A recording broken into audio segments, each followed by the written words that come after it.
Hi everyone, thanks for returning. Let's unravel another perplexing mystery. The case of Jock Waller.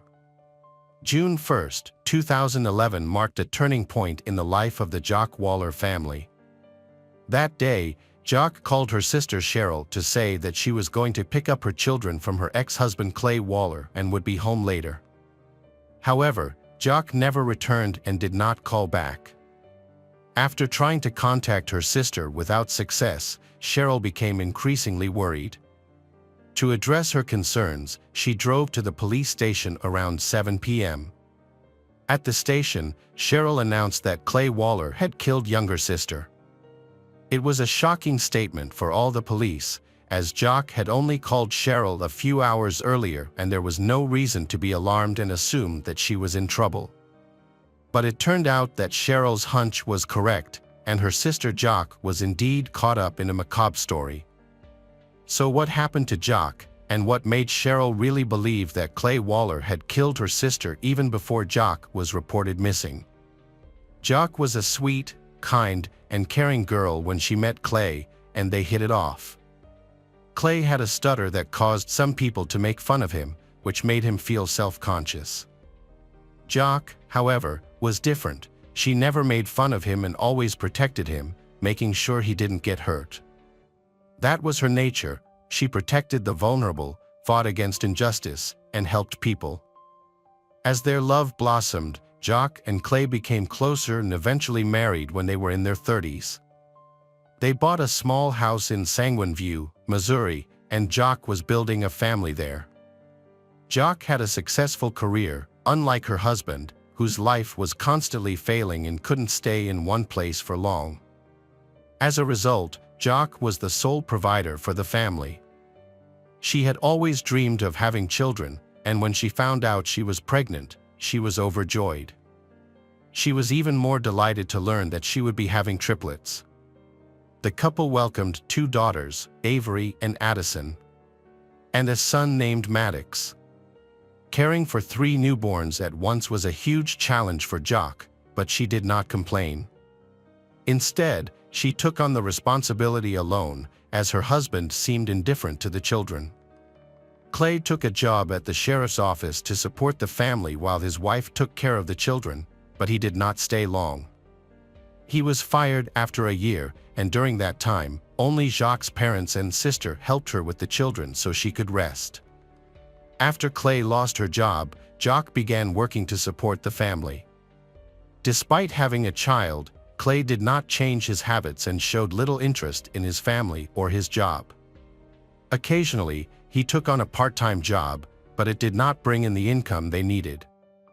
He seemed content to live off Jock, who worked 40 hours a week while still caring for the children. Jock's career took off, leading her to a management position at an insurance company. However, this success only made her husband more comfortable, and he decided not to worry about money anymore. Instead of appreciating his wife, Clay abused her in every way possible.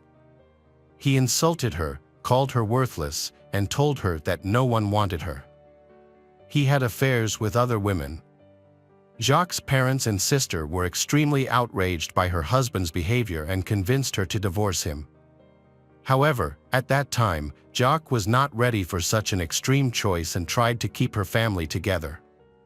Every day, any hope of saving her marriage went up in smoke before her eyes. A few years later, the couple began to have problems. They were in financial trouble because her husband was not working and Jock's salary was not enough to support their growing family. The mortgage debts kept mounting and they were in danger of losing their home. Jock decided to move in with her sister, while her husband stayed with a friend. By this time, the children were a little older and Jock made the difficult but necessary decision for herself to get a divorce because she felt that she and the children deserved a better life. She talked to her husband about it and at first, Clay took the news calmly. However, he later changed his mind and refused to divorce. Clay began to threaten Jock. At first, the threats were indirect and vague, but eventually, he directly threatened her life, claiming that divorcing him would be a death sentence for her and the children. This scared Jock, but she did not give up on her decision. She could not continue living this way and sought to distance herself from her husband. Jacques confided in her family about Clay's behavior and kept a diary of his disturbing actions. She also noted that her husband had been following her. At the time, Jacques and the children were staying with her sister.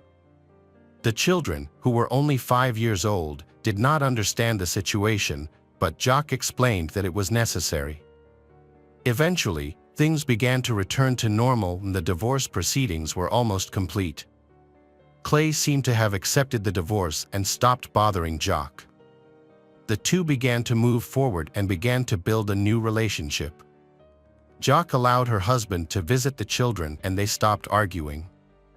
On June 1, 2011, Clay and Jacques scheduled a meeting at the lawyer's office to discuss the final important details of the divorce. That day, their son Maddox was with his father, while the other children were at Jacques' sister Cheryl's house. After the meeting, Jacques planned to pick up her son. When she left the office, she called her sister Cheryl and told her everything had gone well. She drove to Clay's house to pick up her son and then made plans to return to her sister's house. That was their last conversation. Jacques, 39, never heard from her again. Over time, Cheryl grew worried and started calling Jacques, but she didn't answer. Cheryl then tried calling Clay, but he didn't answer either. Cheryl suspected that Clay might have done something to Jacques, so she texted him, "If I don't hear from Jacques in 5 minutes, I'm calling the police." Clay immediately called her back, asking what was wrong. Cheryl replied that he knew exactly what she meant. But Clay insisted that he did not know where Jacques was and promised to tell her to call Cheryl back when he saw her. Doubting him, Cheryl took younger sister children to her parents' house and filed a police report herself. The police were wary of Cheryl's claim that Clay was involved in her sister's disappearance, but did not send her home to wait for 24 hours to pass. Instead, they quickly decided to contact Clay to find out if there was any clue as to Jacques' whereabouts. They called Clay, and he said that he had lunch with Jacques. He said that they had met at the lawyer's office to discuss some aspects of the divorce and then drove to his house to talk further. He said they had a chat and then he went to the store. When he returned, Jacques' car was gone and he assumed that she had left. According to Clay, their son Maddox was in Illinois with his new girlfriend at the time, and Jacques knew this and was not concerned about their son. He insisted that she had come to his house just to talk, not for their son. Clay's words seemed hard to believe. Jacques had made it clear to her sister that she had come to Clay's house for her son. She had no intention of discussing anything with him, especially since she would not allow her son to be with another woman so far away. She would have been furious with Clay in that situation. Cheryl did not believe the story. She convinced the police that Clay was lying and hiding something, and that things were indeed serious.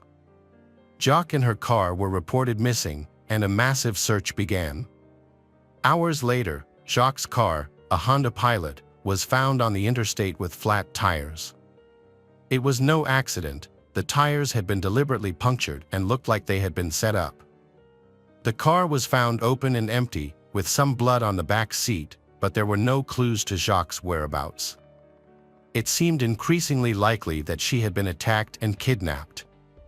The search for Jacques focused on that area, with many volunteers working alongside police and rescue dogs. Despite the unbearable heat, people were eager to help. The family offered a $3,500 reward for any information about Jacques' whereabouts. Despite their efforts, the search was unsuccessful. The police began to focus more on her ex-husband, Clay. They went to his house to talk to him again, but Clay repeated the same story. When police asked to search his home and car, Clay refused and immediately hired a lawyer to defend his rights. For days after she disappeared, Clay left his wife a tearful voicemail, "Hi honey, it's Sunday. I went missing on Wednesday. Please, if you get this message, call me. I don't know where you are and I miss you so much. Please call me." The police then obtained a search warrant and returned to his home. While examining the car, they discovered stains that looked like blood. The forensic team collected samples and sent them for testing, which showed that they were fish blood. It turned out that Clay had intentionally covered the car with fish blood to throw the forensic experts off. When the house was inspected, it was noticed that the floor had no carpet. A section of the floor had been cut out, leaving a noticeable mark. Small drops of blood were found on the basement hallway wall. There were signs that furniture had been moved. Something unusual was going on in the house. The forensic team checked under the floor and discovered a bloody carpet. Blood and carpet samples were sent to the lab for analysis. The police tracked Jacques' last movements. At 1:10 a.m., she was seen at a pharmacy with her ex-husband. They appeared to be normal. 2 hours later, Jacques was caught on camera. ATM security recorded the withdrawal. Jacques did not appear on the surveillance camera afterward, while Clay did. Hours later, Clay, his son, and his new girlfriend went to a toy store. They then went to a car wash in his pickup truck, which had a suspicious trash can inside. Clay changed clothes and washed the car and boat. Suspicion grew around Clay, and he became the prime suspect. Police released photos of Clay's pickup truck and boat, asking any witnesses who saw them to come forward. A young couple reported seeing Clay near Devil's Island on the Mississippi River, which was later confirmed by Clay's cell phone records. This prompted police to conduct a search of the area, but despite their efforts, nothing was found. At that time, forensic testing revealed that drops of blood found in Clay's home matched those of the missing woman, Jacques. Based on this evidence, the police suspected that Jacques was likely dead. The police brought Clay in for questioning and attempted to get him to confess to the murder. However, he refused to admit to any wrongdoing, instead claiming that it was old blood from a domestic violence incident in the kitchen. Without a body, the police could not arrest a suspect and charge him. They released Clay but continued to monitor and investigate him. Clay, who had worked as a deputy sheriff, knew full well that the police were watching him, and he played a cat-and-mouse game with them. He would go to deserted vacant lots to disrupt the investigation while the entire neighborhood was involved in the search for Jacques, the missing mother of 3 children. Clay continued to harass the search party and Jacques' family. He drove by, insulting them and yelling that they were wasting their time, claiming that they wouldn't find anything. His defiant behavior raised more and more suspicions. Meanwhile, Jacques' sister, Cheryl, sought custody of the triplets, fearing for their safety as Clay was their father. Clay's erratic behavior eventually led to Cheryl gaining custody, which angered him even more. He began threatening Cheryl with violence, even posting about it on social media. Cheryl recorded these threats and reported them to the police. Nearly 5 months after Jacques' disappearance, police arrested Clay and charged him with making threats to death. Although he admitted to the charges, Clay claimed he acted out of anger and despair over losing custody of the children, with no intention of harming Cheryl. He believes he is the victim in this situation. During the investigation, police discover that Clay is being accused of stealing $50,000 from a previous company and stalking a man. Despite this, Clay denies any involvement in Jacques' disappearance. When questioned, Clay claims that Jacques' new lover, Harry, is responsible for her death. However, police investigate Harry and discover that he has a solid alibi, eliminating him as a suspect.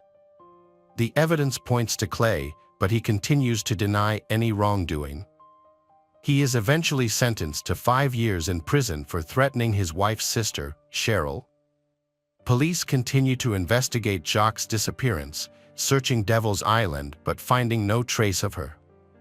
2 years after her disappearance, police had gathered enough circumstantial evidence, including video footage and blood found in Clay's home, to charge him with Jacques' murder, even though her body had never been found.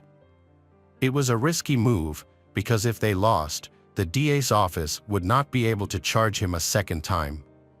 However, the prosecutor was determined. Clay, after consulting with his attorney, made a deal with the prosecutor to reduce his sentence. Clay offered to plead guilty to murder and provide a burial site. Jacques' family agreed to the deal because it was important to find her body and give her a proper burial. Clay led police to his ex-wife's burial site. It was located in a remote location on a sandbar on the Illinois side of the Mississippi River. The initial investigation was hampered because Clay could not remember the exact tree in which he had buried Jacques' body. However, he eventually revealed that he had placed a bag of fertilizer on top of her grave. A gardener pointed out that large amounts of fertilizer could kill trees, leading the police to focus on 3 dead trees in the area. When they dug up the grave, they found Jacques' body under one of the trees, wearing the same clothes she had last worn. The woman was identified from dental records as Jacques Waller. The discovery of Jacques' body brought closure to her loved ones, who were finally able to hold a funeral for her. Ironically, the ceremony was held on her parents' 50th wedding anniversary. At this time, Cheryl had to tell her children that their mother had died and that their father was responsible for her death. This revelation was devastating to the children, who not only lost their mother, but also their relationship with their father. The children immediately shunned Clay and refused to communicate with him. As part of his plea agreement, Clay was required to provide a detailed confession of his crimes. According to his statement, he began thinking about murder a year before Jacques died, after she announced that she wanted to end their relationship.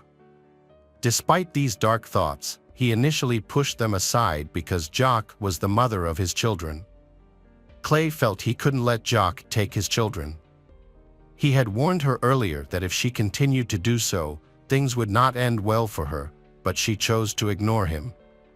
The night before the murder, he had dug a grave for Jacques on Devil's Island. It was then that he began to consider taking her life. At the time, their divorce seemed to be going smoothly. After visiting a lawyer, the couple had a conversation in which Jacques suggested they have one last intimate encounter together. They went to his house, where they continued the conversation in the kitchen. He opened the refrigerator to find a snack. When he raised his head, he accidentally hit Jacques on the head, causing her nose to bleed. This enraged her, and she stormed out into the hallway. She began screaming that he would never see their children again. This was Clay's breaking point. In a fit of rage, he punched her in the face and then strangled her. After the fight, he dumped Jacques' body in a prepared grave on Devil's Island.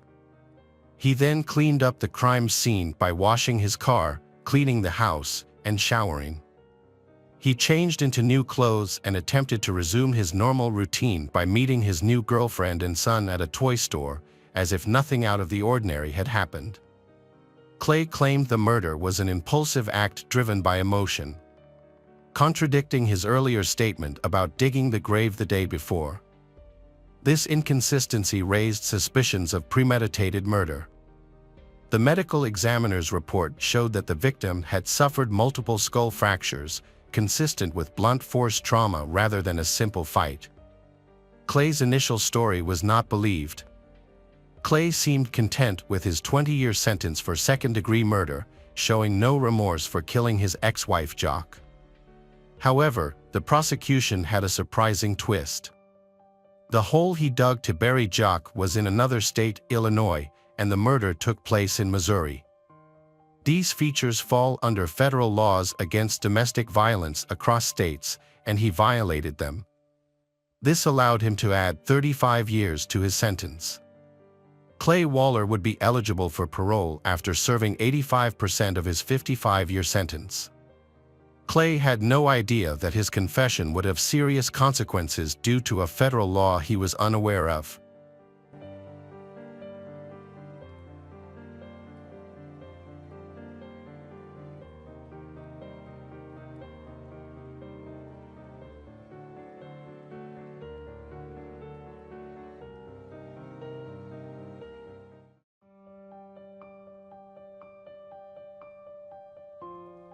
Hello friends, welcome to our channel. Today we're going to take a look at another horrible case with you. The case of Maria Munoz. Maria Munoz was born on January 25, 1989, in Puerto Rico, to Marisol Rodriguez and Jorge Luis Munoz. She was one of 3 children, and her early life was marked by a significant loss when her mother passed away. It was during this time that Maria met Joel Pellet, who was 11 years her senior. Despite their age difference, they got married in 2011. Joel Pellet, a nursing student at the time, had big dreams, and Maria was also a nurse. After their wedding, they moved to Laredo, Texas, where Joel Pellet secured a high-paying job as a nurse anesthetist at a local hospital. Maria Munoz, 31, was a devoted stay-at-home mom in Laredo, Texas, dedicating her time to caring for her 2 young sons and her husband, Joel Pellet, 40. She had left her job to focus on raising her children, and her days were filled with activities like taking them to the park and reading to them before bed. Although she was happy at home with her children, she had always dreamed of returning to school to become a nurse again. On the surface, Joel Pellet's family looked perfect. Joel Pellet often shared family photos with friends and colleagues, proudly talking about his wonderful wife and children. However, beneath the surface, a different reality was taking place. In 2018, after the birth of their second son, people close to Joel Pellet noticed a significant change in his behavior. He lost weight, gained muscle, and became more outgoing, especially with women. His behavior was flirtatious and not what was expected of a married man. He also started removing photos of his wife and children from social media, replacing them with pictures of himself alone. This change gave the impression that he was single. Around the same time, colleagues observed Joel Pellet growing closer to a surgical nurse named Janet Arando. It became clear that they were having an affair behind Maria's back. In early 2020, Maria discovered evidence of their relationship when she found airline tickets Joel Pellet had purchased for himself and Janet to travel to Europe.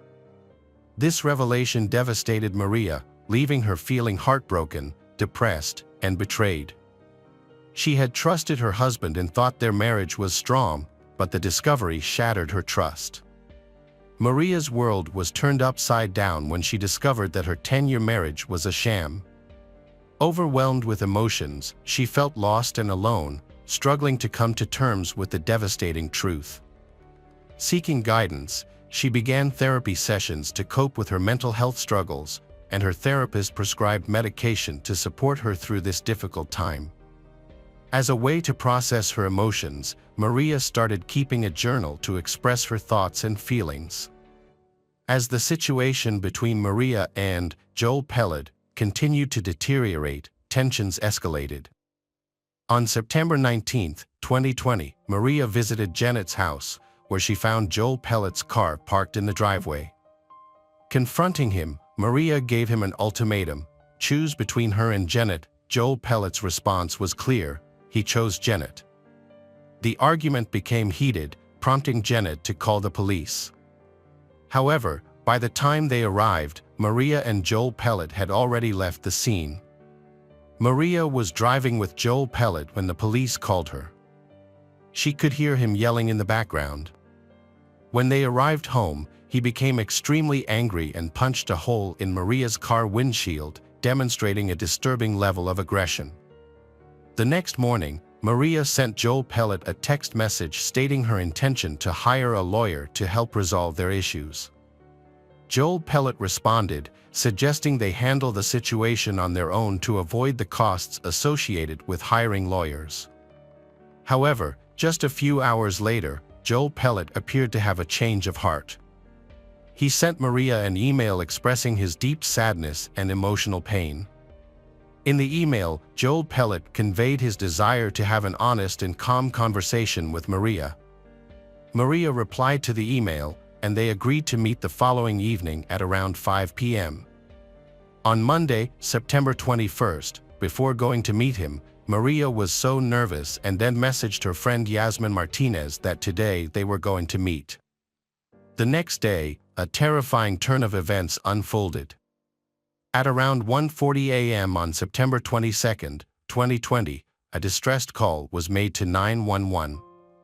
Joel Pellet claimed that his wife may have ingested some prescription medication and was not breathing. DEA Officer Cruz was first on the scene and his body camera captured everything that happened next.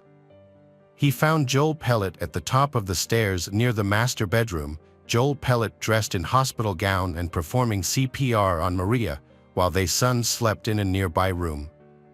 When the paramedics arrived, they took charge of performing CPR on Maria. Meanwhile, another police officer approaches Joel Pellet to ask about the pills Maria took. Joel Pellet quickly retrieved a pill bottle from the nearby bathroom, handing it over to the officers. An examination of the bottle revealed that it contained clonazepam, a prescription medication used to treat anxiety, panic attacks, and sometimes epilepsy, prescribed in Joel Pellet's name, not Maria's. The officer noticed two suspicious details. First, the pill bottle had been returned to the medicine cabinet, which is unusual in overdose cases where the bottle typically remains near the victim. Secondly, body camera footage showed Joel Pellet picking up the pill container from the floor and putting it in his pocket before claiming to have found it in the bathroom. DEA Officer Cruz wondered why he would need to retrieve the pills, which made him suspect that Joel Pellet might be hiding something. Another suspicious discovery was a needle catheter on the stairs of their home. This seemed odd to him. Joel Pellet and Maria had two young children, so finding a needle on the stairs raised questions about why it was there. Investigations revealed more than just a needle at the scene. A medical bag was found containing syringes and equipment, all neatly packed. While this might seem ordinary for an anesthesia nurse like Maria, the presence of these medical tools outside a hospital setting sparked questions for investigators. Joel Pellet told officers that Maria had been struggling with severe depression, which had gotten worse recently. Despite the efforts of the medical team, Maria could not be saved. Tragically, she was pronounced dead at 3:58 a.m. After Maria was declared dead, the officers took Joel Pellet downstairs to the kitchen for further questioning. Joel Pellet explained that he and Maria had met earlier that day to talk, during which they became intimate. Afterward, he took a shower, and when he came out, he found Maria sleeping. When he returned upstairs, he found Maria unresponsive and not breathing.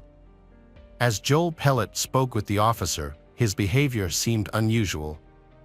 He was sweating heavily and struggled to answer basic questions about what happened. The officer noted that Joel Pellet's level of sweating was noticeably higher than anyone else present, including the first responder who had been trying to save Maria's life for the past 2 hours. This raised the officers' suspicion, leading them to take Joel Pellet to the police station with Sergeant Lisa Mata for more questioning. Joel Pellet was left alone in the interrogation room at the police station for a period of time before an officer arrived. Unbeknownst to him, his every move was being recorded on video. When officers reviewed the footage, they were shocked to see Joel Pellet's sudden and extreme behavior. He began screaming, crying, and hitting the walls, and even threw furniture around the room. His outburst was so loud that it frightened people in the hallway and nearby rooms. At 4 a.m., Sergeant Lewis Matt entered the room to speak with Joel Pellet. During their conversation, Joel Pellet opened up about the events leading up to Maria's death. He also made a shocking confession: he had been involved with another woman, Janet, and had been living with her for 5 months prior to Maria's death. Joel Pellet revealed that he had been in a relationship with Janet for 2 years, and Maria had been aware of the affair. According to Joel Pellet, on the night of Maria's death, he visited the home to discuss their marriage with Maria. After their conversation, they became intimate. Joel Pellet claimed that he thought Maria was asleep in her room, but when he checked on her 10 minutes later, he found her unresponsive. Joel Pellet also confessed to giving Maria the medication clonazepam, which had been prescribed to him to help with anxiety and depression. However, he was unable to provide details about the dosage or how many pills were left in the bottle before Maria took them. Despite further questioning, Joel Pellet was unable to provide any additional information to clarify the situation. After the interrogation, he was released. The next step in the investigation was to perform Maria's autopsy, which took place just 8 hours after her death. This quick turnaround meant that any substance that had caused her death should still be present in her stomach contents. However, when the autopsy results came in, they revealed a surprising twist: no pills were found in her stomach. Instead, the medical examiner's report revealed a small, red pinprick mark on the inside of her elbow. This mark was concerning because it suggested that Maria may have been injected with something. The discovery of this mark led investigators to explore its significance and potential connection to her death. As they dug deeper, they discovered a journal at Maria's house. Maria had started keeping a journal to cope with her anxiety and depression. The journal proved to be a crucial piece of evidence, helping investigators identify the culprit behind her death. Maria's journal revealed her heartbreaking experiences and thoughts. Despite knowing her husband Joel Pellet wanted to be with someone else, Maria wanted to preserve their family and expressed her love for him. In her journal entries, she poured out her emotions, detailing the pain of Joel Pellet leaving their home in Laredo and leaving her to care for their 2 young sons alone. Her diary and cell phone recordings also helped investigators uncover Joel Pellet's abusive behavior. Maria's journal entries exposed her emotional journey, from grief and heartbreak to healing and newfound hope for the future. She wrote about feeling trapped in a constant internal battle. She begged for her emotional turmoil to end, describing how her past haunted her, her present was confusing, and her future was uncertain. In a poignant cry for help, Maria turned to a higher power, pleading for an end to her suffering. She asked for laughter, peace, and happiness to return to her life, and for her heart and mind to be free from pain and torture. Maria Munoz's journal entries from the day before her death revealed her desire to move forward with her life. There was no indication of suicidal thoughts or plans to end her life. As a result, investigators initially ruled out the possibility of suicide.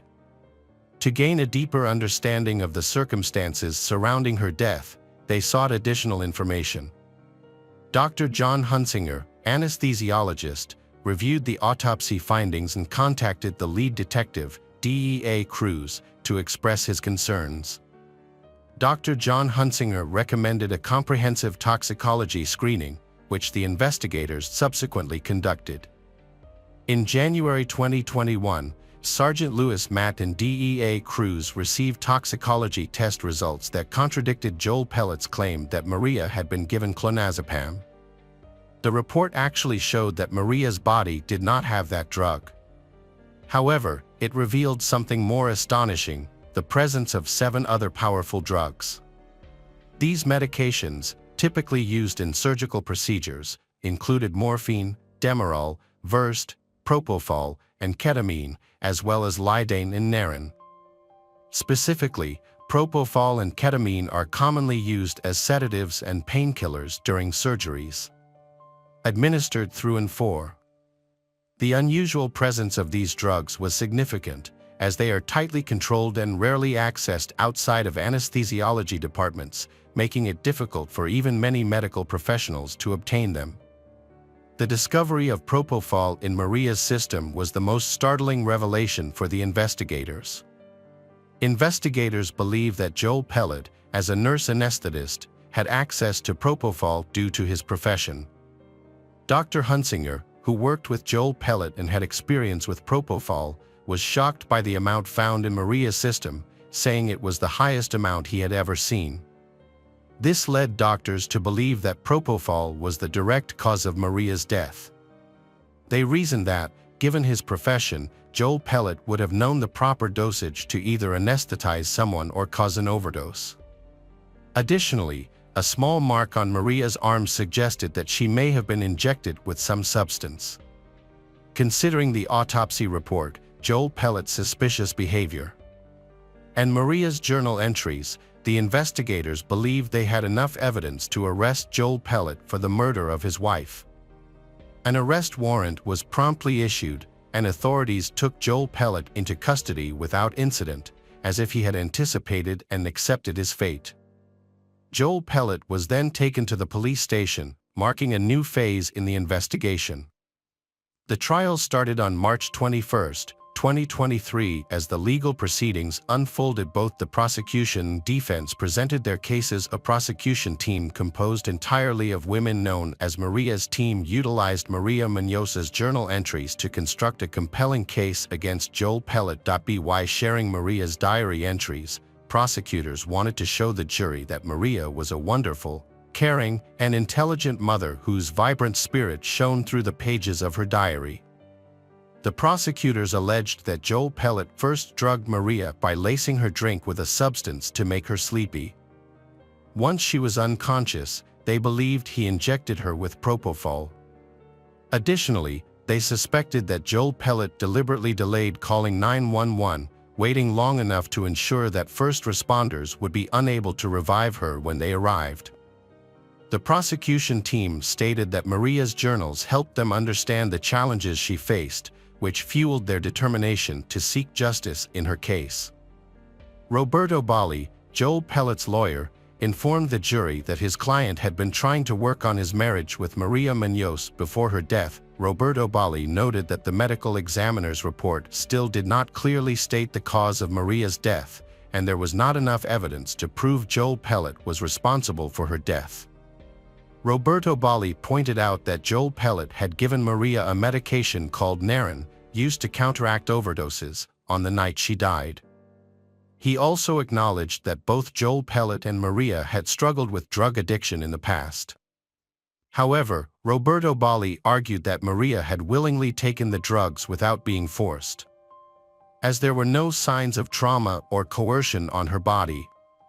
Despite this, investigators found that Maria did not have a history of drug addiction and that Joel Pellet was the only one who could have provided her with the large quantity of propofol. Maria was murdered, and Joel Pellet was put on trial for the crime. During the trial, it was revealed that Joel Pellet had given Maria a substance to calm her down, and he had brought home drugs, including propofol, from work. The jury quickly reached a verdict, finding Joel Pellet guilty of murder after just 1 hour of deliberation.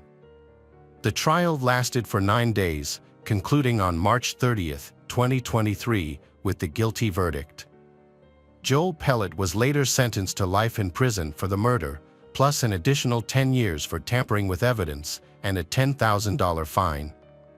This sentence was handed down on April 27, 2023.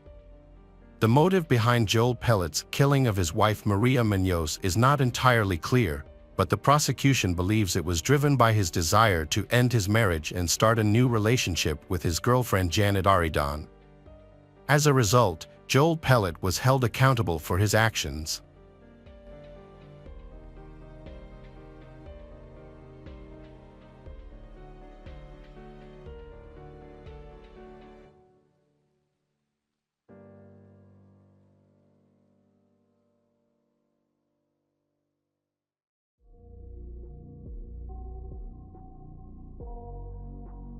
Hello friends, welcome to our channel. Today we're going to take a look at another horrible case with you. The case of Corey Richins. Eric Richins was born on May 13, 1982, and his life had a profound impact on those around him. Eric was a sports enthusiast who actively participated in basketball, baseball, and soccer. He had a particular passion for outdoor activities, especially hunting. His love for the outdoors was evident in the numerous trophies he collected from around the world. Eric was a fun-loving person who lived in Utah and enjoyed exploring the outdoors with his many motorized vehicles. He was also deeply committed to his faith as a member of the Church of Jesus Christ of Latter-day Saints. With his family's support, Eric served a 2-year mission in Mexico City, where he became fluent in Spanish. After high school, Eric attended the University of Utah, graduating in 2009 with a degree in international studies and a minor in Spanish. It was during this time that he met Corey Richens, who worked at Home Depot. Eric, who often visited the store for work, developed a friendly relationship with Corey and was drawn to her charm and beauty. However, he was too nervous to approach her directly, so he asked a friend to help him get her contact information. While shopping at Home Depot, a friend of Eric's approached Corey and quietly asked for her phone number, saying that Eric wanted to get to know her better. Eric called Corey and they arranged to meet in person. Eric and Corey clicked immediately when they met. Their connection was real, and their first date marked the start of a wonderful romance. As they met each other's families, their relationship grew even stronger. Corey's family welcomed Eric with open arms, and Eric's family was just as impressed with Corey's kindness and how well she fit in with them. Eric's two older sisters, Katie and Amy, were initially cautious of Corey, but they soon grew fond of and accepted Corey. In 2013, Eric and Corey tied the knot in a private ceremony, marking the beginning of their life together. They welcomed their first child, Carter, shortly after. The family continued to grow with the arrival of Ashton and then Weston, completing their happy family portrait. As a father, Eric found his footing quickly. His sons looked up to him and admired everything he did.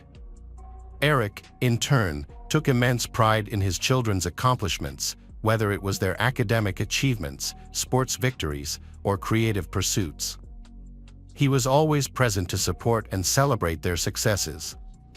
Eric's entrepreneurial spirit led him to start a stonemasonry business, which flourished due to his exceptional craftsmanship and attention to detail. As a result, his business attracted many clients, providing financial security for Eric and his family. Corey was a successful real estate entrepreneur who contributed significantly to the family's income. Her expertise in the local market and business acumen made her a valuable partner in their growing family. She would buy homes, renovate them, and sell them at a profit. The Corey family appeared to have it all, with a lifestyle that seemed perfect on the surface. But beneath this facade, trouble was brewing. On March 4, 2020, the illusion of perfection shattered when Corey called 911 to report that her husband Eric was unresponsive. When paramedics arrived at the scene, they found that Eric had already passed away. Corey was devastated by the news and immediately called her mother, Lisa, who rushed to her side. Corey's brothers, DJ and Ronnie, also joined them, and together they struggled to come to terms with the loss. Earlier that night, Corey had been celebrating a business success with Eric, marking the purchase of a mansion for her real estate company. Before bed, she had made Eric a Moscow Mule, a drink made with ginger beer and vodka. Corey had gone to bed around 9 p.m., but instead of sleeping in her own bed, she had lain down with her 9-year-old son in his room because he was having nightmares. Corey returned to her bedroom around 3 a.m. and found Eric unresponsive. When she touched Eric, she felt that her husband was extremely cold. Realizing that something was wrong, Corey waited for paramedics to arrive and followed the dispatcher's instructions to perform CPR on Eric. Corey claimed to have followed the instructions given to her. However, the paramedics were unsure what caused Eric's death, and the lack of information led them to consider the possibility of an aneurysm, given that Eric was a 39-year-old man with no known medical conditions. Further investigation revealed that Eric had complained of chest pains to Corey the night before he died, which initially strengthened the suspicion of an aneurysm. The autopsy results were unexpected and came as a surprise to all parties involved in the case. It was discovered that Eric died from a fatal dose of fentanyl, a powerful painkiller that can be fatal if overdosed. From the moment Eric died, his family began to suspect that his recreational drug use may have contributed to the fentanyl in his system. Corey explained that Eric used a nightly THC gummy as a way to unwind after a long day. However, the family had concerns about where Eric was getting these gummies. They suspected that Eric wasn't always buying them from trustworthy sources, and that he might have been purchasing them on the street instead. Eric's mother-in-law, Lisa, was particularly worried because Eric had a history of recreational drug use and may have also bought pain pills from street vendors without knowing they might contain fentanyl, unknowingly putting his life at risk. Eric's family strongly rejected the allegations, convinced that something else was responsible and encouraging investigators to consider other possibilities. Meanwhile, Curry struggled to rebuild her life. According to her brother Ronnie, she faced numerous challenges, including the void left by her husband's absence. To manage her grief and comfort her children, Curry found a creative outlet. She self-published a children's book, Are You With Me? On Amazon, aiming to help kids deal with the loss of a loved one. The book tells the story of a boy missing his deceased father through illustrations and storytelling, allowing Curry to channel her emotions into a positive project. Curry portrayed Eric as a constant, loving presence in her book, watching over their son. Her mother, Lisa, appreciated the book, saying it helped her family cope with their emotions and find some comfort. However, as detectives looked into Eric's death, they suspected foul play was involved. In a shocking twist, Curry was arrested and charged with her husband's murder on May 8, 2023, just weeks after she had publicly shared her grief and promoted her book on local Utah news stations. The community was stunned by the news, struggling to understand the sudden turn of events. Curry, who initially gained public sympathy for her efforts to help children cope with loss, has become embroiled in a devastating scandal. According to court documents, Curry allegedly killed her husband Eric by administering a lethal dose of a poison. Curry intentionally spiked Eric's drink, a Moscow Mule, with a fatal amount of fentanyl on the night of his death. However, Curry's lawyer disputes this, stating that no fentanyl was found on the glassware at their home. Curry denies any involvement in Eric's death, insisting she had no reason to harm him. Curry's mother, Lisa, has expressed shock and confusion over the allegations, maintaining that they was happy and had no issues that would have led Curry to kill Eric. During the investigation, detectives discovered that Curry and Eric's relationship was not as perfect as it appeared. They had their differences, and Curry, a stay-at-home mother, craved independence. She was also annoyed by Eric's frequent hunting trips. Lisa claimed that Eric was having an affair, but his family denied this. They sought counseling, but Eric's family said it was because he loved his sons and wanted to make the marriage work. Eric considered divorce and took steps to protect his assets, secretly setting up a trust with his sister Katie. During the investigation, 6 life insurance policies on Eric were found, totaling $3 million. 2 months prior to his death, Curry had also forged Eric's signature on another policy valued at $100,000. It was also discovered that Curry had been embezzling money from Eric's personal accounts and misusing funds from his business over several years. Curry's financial situation was reportedly dire, despite claims that her house flipping business was thriving. In reality, the business was millions of dollars in debt. According to Eric's family representative, Curry urgently needed money. A premarital agreement, signed by Curry, revealed that she had waived her claim to Eric's business assets. However, if Eric were to die before her while they were still married, she would inherit the assets. Curry's lawyer denied the claims that her business was in debt. They explained that taking out lines of credit was a normal part of the house flipping business, and that the debt would be paid off when the houses were sold. The lawyer also clarified that the large amount of debt mentioned by the spokesperson was simply a result of normal business transactions. Curry's mother, Lisa, stated that Eric had been very supportive of Curry's business ventures, especially when it came to buying Heejin, where they were celebrating on the night of his death. Heejin was situated on a 10-acre estate in Heber Valley, close to popular ski resorts and Deer Creek Reservoir. Curry discovered a long-abandoned mansion that had been built in 2017. She joined forces with a group of investors to make a substantial offer on the property, using their collective resources to finance the purchase.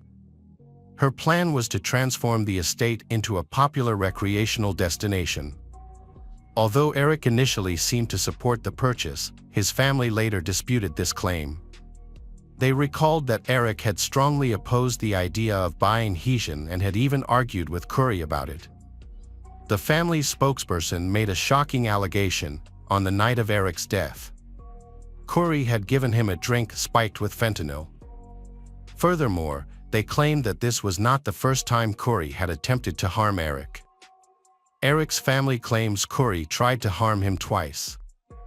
First, during a 2019 trip to Greece, they say Curry gave Eric a drink that made him violently ill. Curry's brother Ronnie disputes this, suggesting Eric was taking antibiotics and shouldn't have had liquor. Ronnie says the bartender may have made a mistake, preparing a drink with liquor instead of the virgin drink Eric ordered. A second incident allegedly occurred on Valentine's Day 2022, 1 month before Eric's death. Curry brought Eric a sandwich that caused him to break out in hives and have trouble breathing. The court documents stated that 2 days after Eric's death, Curry punched his sister Amy in the neck and face when she tried to open a safe containing between $125,000 and $165,000 in cash. Curry claimed she was acting in self-defense when she tried to retrieve important documents from a safe. However, she was charged with assault a month after the incident and eventually pleaded no contest. In June 2023, Curry attended a bail hearing, which lasted 4 hours. During the hearing, prosecutors presented 3 witnesses and evidence to support their claim that Curry had poisoned her husband. A cell phone expert testified about Google searches found on Curry's phone, including inquiries about retrieving deleted text messages from an iPhone, whether the FBI could access deleted messages, and the lethal dose of fentanyl. However, Curry's attorney argued that these searches were conducted after her husband's death, as Curry sought information to defend herself against accusations of murder. Prosecutors also contacted the lead detective involved in the case and questioned him about any potential sources that Curry could have used to obtain the drugs that were used to kill Eric. The detective shared information from an interview with Carmen Labor, a woman who claimed to work as a cleaner for Curry's business and home. In early 2022, Carmen told investigators about a conversation she had with Curry. Curry asked her to buy fentanyl for an investor who supposedly had a back injury. Carmen, who had a history of drug-related crimes and was on probation for distributing drugs at the time of the interview, agreed to Curry's request. She said she bought 15 to 30 fentanyl pills and later met with Curry to exchange them for cash. This exchange happened on February 11, 2022, just 3 days before Valentine's Day, when Curry allegedly tried to poison Eric with a sandwich. During the investigation, Carmen told the detective that Curry contacted her again, asking for stronger drugs. This time, Carmen revealed that Curry paid her for the pills with a check. A week after Eric's death, Curry gave Carmen a $1,300 check. However, Curry's lawyer disputed this, suggesting that the check could have been for cleaning services instead of payment for drugs. The detective agreed that this was a possible explanation. Curry's lawyer also questioned Carmen's credibility, pointing out that she was a convicted felon on probation for serious crimes. The lawyer argued that Carmen's history made her an unreliable witness. They claimed that Carmen might have lied about selling the drugs because the detective told her she would face a long prison sentence if she didn't cooperate with the investigation. Curry's lawyer asked if there was any physical evidence to prove that Carmen had bought the drugs. The detective replied that no such evidence existed. Specifically, no text messages were found where Curry directly asked Carmen for drugs. Additionally, no witnesses came forward to confirm that they saw Carmen and Curry exchanging drugs. Eric's sister pleaded with the judge at the bail hearing to keep Curry in custody, sharing the family's trauma and concerns about reliving the horrific circumstances of Eric's death if Corey was released on bail. The judge granted the request and denied Corey bail. However, Corey's family was upset by the decision and worried about her well-being in jail. They felt that her time in custody was affecting her physically and mentally. Corey experienced a health scare in jail after taking prescribed medication. She suffered a seizure and was rushed to the hospital. She claimed that jail officials had given her the wrong medication, leading to severe side effects. Thankfully, Corey recovered after receiving medical treatment. Jail officials found a handwritten letter in Corey's cell after she was hospitalized.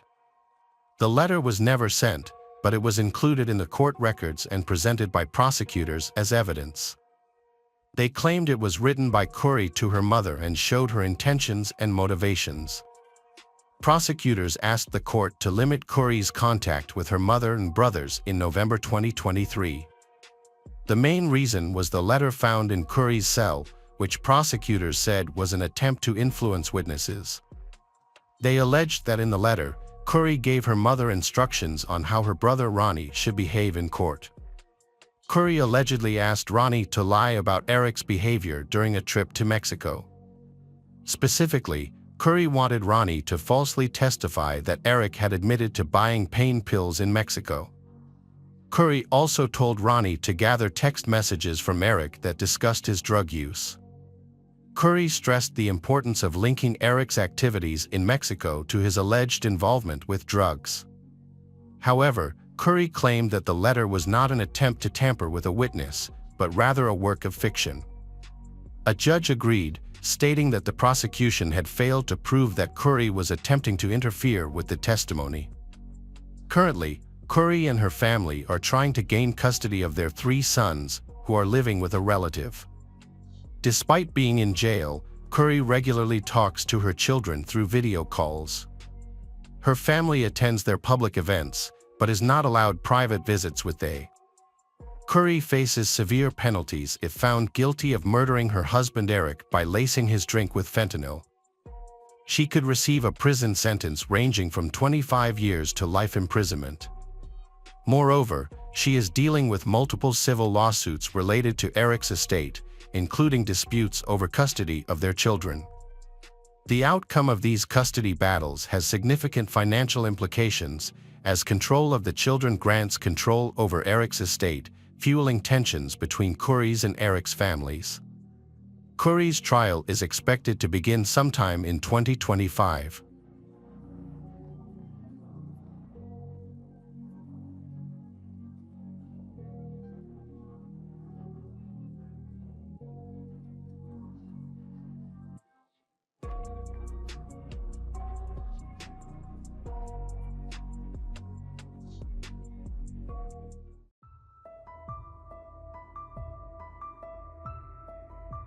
Welcome back, detectives. Let's dive into another horrible case. The case of Sierra Lamar. In March 2012, the Lamar family, consisting of Steve, a computer expert, his wife Marlene, and their 2 daughters, Danielle and Sierra, living in Fremont, California. Sierra was younger sister. She was born on October 19, 1996. Both girls had a relatively comfortable upbringing, with the usual ups and downs that come with family life. However, a disturbing fact about their father's past had a profound impact on the family. When Danielle and Sierra were younger, their father, Steve, was involved in a serious incident involving inappropriate behavior with one of their roommates during a sleepover. As a result, Steve was sentenced to 1 year in prison. Despite Steve's past convictions, both Sierra and Danielle reported having a good relationship with him, describing him as a kind and respected father. However, when Marlene learned about the incident, they decided to end their relationship, which was already struggling. Marlene soon moved on and started a new relationship. Despite this, both Sierra and Danielle attended Washington High School in their community, where they enjoyed socializing and performed reasonably well academically. Sierra was a cheerful and lively girl who was well-liked at school. She enjoyed participating in dance competitions and cheerleading. In October 2011, her mother, Marlene, decided to move from Fremont to Morgan Hill, a town located 40 miles southwest. Sierra, her mother, and her mother's boyfriend, Rick Gardner, settled into a rented ranch-style home on a rural cul-de-sac. However, Sierra was initially unhappy about leaving behind her close friends and hobbies in Fremont. She struggled to adjust to her new school, Sobrato High, where she didn't receive the same warm welcome she had at Washington High. Despite this, Sierra eventually settled in and made new friends, earning the respect and even joining the cheerleading squad again. By March 2012, Sierra had adapted well to her new environment. On March 11th, she had a conversation with her father and her sister, who still lived in Fremont, and updated them on her progress. The conversation was mostly positive, with Sierra expressing excitement about an upcoming school project, wanting to get her hair colored, and discussing her homework with her sister. Her academic performance seemed to be going well. Sierra ended her Thursday evening chat with Danielle and Steve after dinner, as she had school the next day and it was getting late. They agreed to part ways and promised to catch up soon, unaware that this would be their last conversation. The next morning, February 16, 2012, Sierra got ready for school, locking the house behind her. At 6:29 a.m., she tweeted a friend, then put on her shoes and left to catch the bus. The bus stop was located on a desolate road between Palm and Dewey Avenues, far from Sierra's school, Sobrato High. Many students, including Sierra, had to cross this road daily to catch the bus. At 7:11 a.m., Sierra texted a friend to meet up before class. However, when the bus arrived at 7:11 and 15 seconds a.m., Sierra was missing. Sierra didn't show up to school, which her friends found unusual. However, they didn't think it was serious enough to report to the school authorities. The day went on as usual. When the school day ended, Marlene, Sierra's mom, tried to contact Sierra, but her call went straight to voicemail. Although Marlene thought this was strange, she didn't get worried. However, when she got home and saw that Sierra's room was still empty, she realized that something was amiss. She contacted Steve to ask if Sierra was planning to visit him in Fremont again. Unfortunately, the answer was no. When Marlene called Danielle and a few other friends, they all left with the same message that Sierra could not be found. Marlene began to panic when she called Sierra's high school and discovered that she had missed all her classes.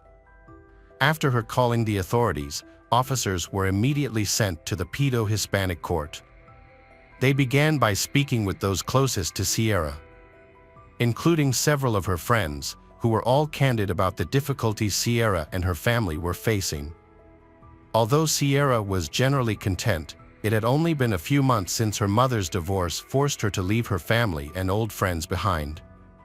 Authorities initially thought that Sierra might have left voluntarily, as she had previously mentioned returning to Fremont in a light-hearted and sometimes serious manner. However, there were several things that contradicted this theory. Sierra had stopped posting on social media, her phone was turned off, and all calls went straight to voicemail. She also never arrived at the front door of her home. Her loved ones launched a massive search despite police downplaying her disappearance. The investigation into Sierra's disappearance led to a complex trail of evidence. 2 days after she vanished, data forensics began examining her phone's previous activity. They discovered that her phone had briefly turned on in the middle of the night, before turning off again. The phone's coordinates pointed to a field near Sierra's house, which became a crucial lead in the investigation. A search crew thoroughly searched the fields where Sierra's phone had last been detected. Within minutes, they found the Samsung Galaxy phone she had been using. It was near the road, damaged, and had likely been thrown from a vehicle. Investigators concluded that Sierra hadn't turned on her phone that evening. Instead, they believed that rain had caused a false signal, briefly activating her phone. This coincidence was crucial, as the entire investigation hinged on the discovery of her phone. The case took a disturbing turn when detectives realized that Sierra's phone was probably thrown from a moving vehicle. There were no footprints, tire tracks, or other visible evidence. The next day, a search crew made another discovery. Sierra's backpack was found 2 kilometers from her house, discarded outside a barn. The bag contained her schoolwork, inhaler, and money, suggesting that she had been on her way to school and was forcibly separated from her essential items. Additionally, a complete outfit, believed to be the one Sierra was wearing the morning she vanished, was found in her luggage. This outfit included her pullover, pants, socks, shoes, and even undergarments. The outfit was subjected to DNA testing, which yielded results. Specifically, her pants contained male foreign DNA, suggesting that she had likely been assaulted.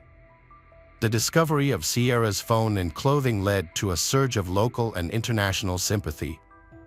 The search effort, which had already intensified significantly in the days following her disappearance, received a fresh wave of support. Authorities received over 1,000 new tips, and officers worked more than 7,000 hours. Multiple search teams, comprising over 800 individuals, were deployed to thoroughly search the area. They systematically examined every available lake and reservoir, combed over fields, and searched abandoned buildings. Sierra's disappearance was a major topic of discussion in the community, with missing person posters put up everywhere. Her parents offered a $10,000 reward for any credible information leading to her safe return. Despite the efforts of the community and investigators, only a golf ball and a flipper were found. However, unbeknownst to the public, investigators were making progress in identifying a potential suspect. 12 days after Sierra's disappearance, on March 28, DNA analysis revealed that the DNA on her pants belonged to a local man. As part of the investigation, DNA samples from all 57 registered sex offenders in the Morgan Hill zip code were compared to the DNA evidence. Sierra's father, who had a criminal record, proactively contacted law enforcement and was quickly eliminated as a suspect. One of the local men who had not been ruled out as a suspect was Antolin Garcia Torres. Following a DNA match between the 21-year-old man and Sierra's pants, he came to public attention. At the time, he lived in Maple Leaf Recreational Vehicle Park with his mother, pregnant wife, and daughter, about 7 miles from Sierra's house. Antolin Garcia Torres had a troubling past, had a challenging upbringing marked by abuse and neglect. His father, who was abusive and often drunk, had threatened to kill him and his mother before being imprisoned for molesting a young family member. The father's abusive behavior appears to have been passed on to his son. Although 2009 allegations of having sex with a minor were dismissed, Antolin Garcia Torres's DNA was collected. He was also detained in 2010 for impeding police operations. Due to the suspicious relationship between he and Sierra, detectives put him under constant surveillance. As it was unclear whether Sierra was still alive, Antolin Garcia Torres was the most likely person to have information. To monitor his activities, police tapped his phone, placed a GPS tracker in his car, and had 2 undercover investigators move into a vehicle park next to his house. After discovering that the vehicle park had cameras at the front door, investigators began reviewing security footage from the neighborhood around Antolin Garcia Torres's residence. They examined the film taken on the day of Sierra's disappearance to determine whether Antolin had left or arrived home. It was discovered that Antolin had left the campground in his red Volkswagen Jetta at 7 a.m. on the morning she vanished. Given that his home was only 7 miles from Sierra, Antolin's travel time matched the period during which Sierra could have been kidnapped. Although Antolin had left for work at the usual time, Safeway's shift records showed that he did not arrive at work on Sierra went missing. It was found that 3 years prior, there were 3 unsuccessful kidnapping attempts in the Safeway parking lot. But none of the perpetrators were identified or detained. The only evidence from these attempts was a taser dropped by the perpetrator, which had a fingerprint on one of its batteries. However, it was only a partial fingerprint, requiring a direct one-to-one comparison to match. The idea seemed promising, but when Antoline's fingerprints were compared to those on the taser, a surprising revelation emerged. In reality, their suspect was indeed Antoline. Antoline was taken into custody by investigators after being positively identified as someone who was present when Sierra went missing. His DNA was found on her pants, and he had a history of involvement in kidnappings. This evidence was enough to detain him for questioning and to seize his vehicle for further DNA testing. During the interview, the suspect, Antoline, showed arrogance and was dismissive of the questions. He claimed that on the day Sierra vanished, he had gone fishing and didn't know who she was. He was confident that the investigators wouldn't find any evidence against him. However, before the interview ended, Antoline made a strange revelation. He admitted to having a habit of strangling a snake while driving and then throwing the tissue out the window. He also claimed to have thrown out a used tissue in the exact spot where Sierra's bag was found on the morning she went missing.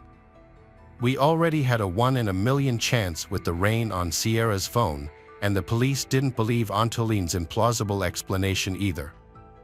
On May 21, 2012, Antoline Garcia Torres was formally detained in connection with Sierra Lamar's disappearance outside his workplace in a Safeway parking lot. This was the result of several distinct links between Sierra and Antoline's vehicle. A DNA test found her DNA on the interior door handle of the car's rear door. Additionally, fibers from the car seats matched those found on Sierra's clothing, and a piece of rope inside the car contained a strand of her hair. This proved beyond a doubt that she had been in his car at some point. However, even after his arrest, there was a significant issue. Despite the apparent evidence, Sierra's body had yet to be found. Could they accuse Antoline of first-degree murder without a body or verified death?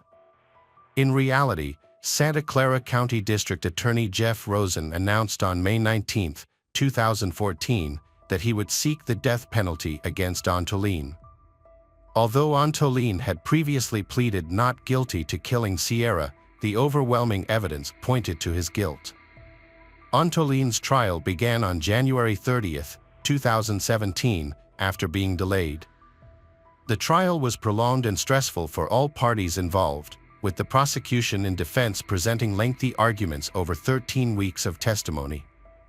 Antoline's defense team argued that his exposure to pesticides from surrounding fields during his childhood may have impaired his cognitive abilities. They claimed that this exposure was not his fault and, as a result, he should not be eligible for the death penalty. The defense argued that Antoline faced a unique disadvantage due to circumstances beyond his control. In a final attempt, Antoline's defense team requested a new trial, questioning the chief investigator's reliability and honesty, and alleging that he had tampered with evidence in the past. However, this attempt was denied. The jury convicted Antoline Garcia Torres of Sierra Lamar's first-degree murder on May 9, 2017. The evidence was so overwhelming against Antoline that he was unable to escape responsibility for his acts, even though Sierra's body has never been located. Outside of the evidence offered, Antoline was formally given a life sentence without the chance of parole after being spared the death penalty. Since his sentencing, Antoline has stayed largely silent, and despite receiving hundreds of letters from news organizations and total strangers, only one letter has been answered. Antoline wrote, "I hold fast to my innocence, and I'm not going to talk about the matter." It's puzzling why Annalyn continues to claim innocence despite the overwhelming evidence against him.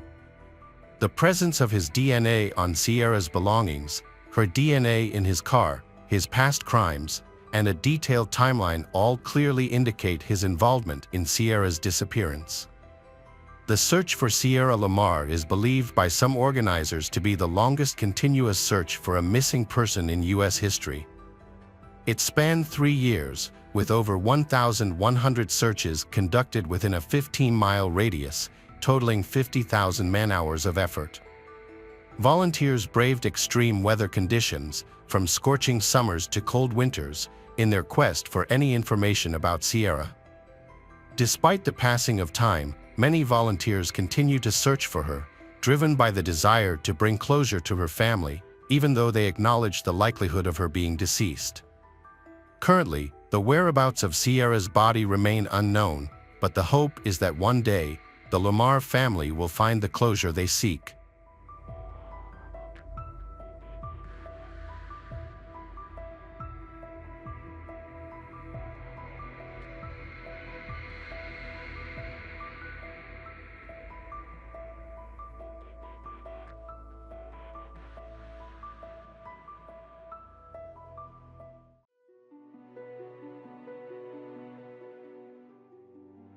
Welcome back, detectives. Let's dive into another horrible case. The case of Anna Repkina. Anna Repkina, a 27-year-old woman from Chelyabinsk, Russia, she was a bright and ambitious individual from a good family. Her outlook on life was optimistic, and she yearned for love. Anna dreamed of getting married, starting a family, and building a home. Those who knew her remembered her infectious sense of humor and delightful personality. However, in 2016, Anna's world was turned upside down when her high school sweetheart ended their relationship of 7 years. Despite her heartbreak, she was determined to find true love and live a happy, fulfilling life. Anna decided to try online dating and signed up for several websites. She quickly matched with a man named William Hargrove on a Russian dating site. William, a 26-year-old from Oregon. He showered her with kindness and compliments, making an effort to be present for her despite the distance between them. People who know William describe him as a charismatic and humorous person. As Anna and William's online relationship progressed, they spoke every day and became more serious over the course of a few months. They shared many common interests, and Anna and William got along very well. William was the sweetest, he kept sending her flowers. Soon, they started talking about meeting in person. The chemistry was already there over the cell phone. Anna and William decided to meet in person, taking their months-long relationship one step further. In December 2016, Anna booked a flight to visit William in Oregon. However, there was a mix-up. Anna had accidentally booked a ticket to Portland, Maine, instead of Portland, Oregon. By the time the mistake was discovered, Anna had already arrived in Maine. Determined to spend the Christmas holidays with William, Anna rebooked her flight and arrived in Oregon just in time. William was there to greet her at the airport. Over the next 10 days, they experienced the ultimate festive romance. William also introduced Anna to his friends. And they shared a magical New Year's Eve countdown together, sealing their connection with a romantic kiss at midnight. At the end of Anna's 10-day visit, William proposed to her with his grandmother's emerald ring, and she accepted. However, what Anna didn't know was that William was already involved with someone else, his landlord, Michelle Chavez. Michelle was a 33-year-old married woman with 2 kids, but that didn't stop her and William's romantic relationship, which had been going on for over a year. When Anna visited William, she met Michelle, who was introduced to her as William's landlord, unaware of the true nature of their relationship. Michelle seemed to be aware of William's intentions to propose to Anna, but she didn't reveal their secret, possibly because she believed William would never leave her. Anna had returned to Russia after getting engaged to William and posted a picture of her ring on Facebook.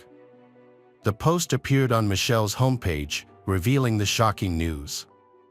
Michelle was not only angry that her boyfriend, William, was engaged to another woman, but Michelle had also planned to leave her husband for him. In fact, Michelle had already taken off her wedding ring and given it to William as a symbol of her commitment. What Michelle didn't know was that William had given Anna the same ring that Michelle had given him. When Michelle confronted William about the engagement, he downplayed the situation, claiming that Anna meant nothing to him and that he would break off the engagement. However, on March 1, 2017, Anna returned to Oregon, ready to start her new life with William, bringing her wedding dress and a suitcase with her. She had even quit her job, expecting to be with William forever. Michelle was unhappy about the situation. Anna's mother, Elena, had previously expressed concerns about her daughter moving to a new country for a man she barely knew. Elena thought Anna was moving too quickly, but Anna insisted she was in love and didn't see the need to wait. Elena eventually gave her blessing. However, Michelle was furious when she realized Anna's visit was actually a permanent move. She asked William to find a new place to live, as she didn't want the engaged couple staying with her. William agreed and rented an apartment for himself and Anna. Despite this, William continued to secretly visit Michelle, reassuring her of his commitment to her and downplaying his relationship with Anna. Michelle grew increasingly worried about how serious Anna and William's relationship was becoming, so she decided to take action. She contacted Anna on Facebook and revealed everything that had been going on behind her back. Anna shared with William everything Michelle had told her, but he dismissed it as mere jealousy from an ex-girlfriend. Anna trusted William's explanation and decided to move forward with their wedding plans. They had set a date of March 23 to get married by the sea. Anna wore the wedding dress she had brought from Russia, but the officiant failed to arrive. After a long wait, they returned home. According to William, the officiant was ill, and Anna believed him. However, William had been clear about his feelings. He didn't love Anna and saw her as unimportant. Despite this, Anna refused to accept the reality of the situation. Michelle was exhausted with the situation. On April 15, she had reached her limit and told William he had to make a decision, her or Anna. Michelle made it clear that she wouldn't tolerate him leading a double life any longer. Michelle told William that if Anna wasn't out of the picture by Thursday, April 20th, she would take drastic action. When she said she would build a snowman, Michelle meant that she would harm or kill Anna and hide the body in a remote, cold location where it would never be found. After her conversation with William, Michelle couldn't reach him. She assumed he had chosen Anna and left him several voicemails to express her feelings. However, the next day, Sunday, April 16th, William called Michelle and told her that he was now single. He explained that he and Anna had broken up and she was returning to Russia. It was Easter Sunday, and Michelle had been attending a family gathering. However, Michelle left her family's celebration to meet William. They of them reconnected and reaffirmed their relationship by being intimate in William's car. On April 17th, Anna's body was discovered in a forest, but the investigators had no idea who she was. She didn't have any identification on her and had only been in the state for about a month, making it difficult to start the investigation. There was no murder weapon at the scene, but among the trash scattered around her body was a clear plastic bag. Inside the bag, detectives found a KFC receipt, an empty Pepsi cup, and a used KFC chicken wrapper. The KFC receipt turned out to be a crucial piece of evidence. The receipt contained the date, time stamp, and debit card number, which led investigators to Kevin Thomas, the owner of the debit card. Kevin, it turned out, was a close friend of William's. When questioned, Kevin revealed that he and William were very close. Kevin also mentioned that he and William had a tradition of going to KFC for lunch every Friday. The receipt was from a purchase made about a week before William was questioned by the police. During the questioning, the police mentioned that they had found garbage from KFC in the trash, which they believed was from the previous week. William acknowledged that he and Kevin regularly went to KFC on Fridays. It was revealed that Kevin had paid for his meal with a credit card, while William had paid in cash. Kevin had previously told the police about William's complicated relationship situation, which had only come to light during the investigation into Anna's death. Kevin also mentioned that William had borrowed his shotgun, but had not returned it. According to Kevin, William had said he wanted to borrow the shotgun to go to the woods and relieve some stress. After hearing Kevin's statement, the police began to focus their attention on William and Michelle. From the day Anna died, William had been acting strangely and suspiciously. Following the death of his fiancée, Mr. William Hargrove was witnessed displaying unusual behavior. He withdrew funds from her bank account and spent them on items such as cigars and Star Wars Legos. He justified these purchases to his friend Kevin by saying he was trying to alleviate his grief. However, this behavior was compounded and Mr. Hargrove began researching time travel, even going so far as to offer his soul in exchange for the opportunity to travel back in time. When asked why he wanted to travel back in time, Mr. Hargrove explained that he wanted to return to April 16th to prevent his friend from making a mistake. However, this claim appears dubious, as on the same date, Mr. Hargrove was recorded crying in the arms of a store employee, claiming his girlfriend had left him. This raises doubts about the sincerity of his claim, particularly as he had been living with Michelle, despite her not being his anymore. William was taken into custody by the police and questioned. Initially, they asked him about his whereabouts on April 16th. William stated that he had gone for a drive with Michelle.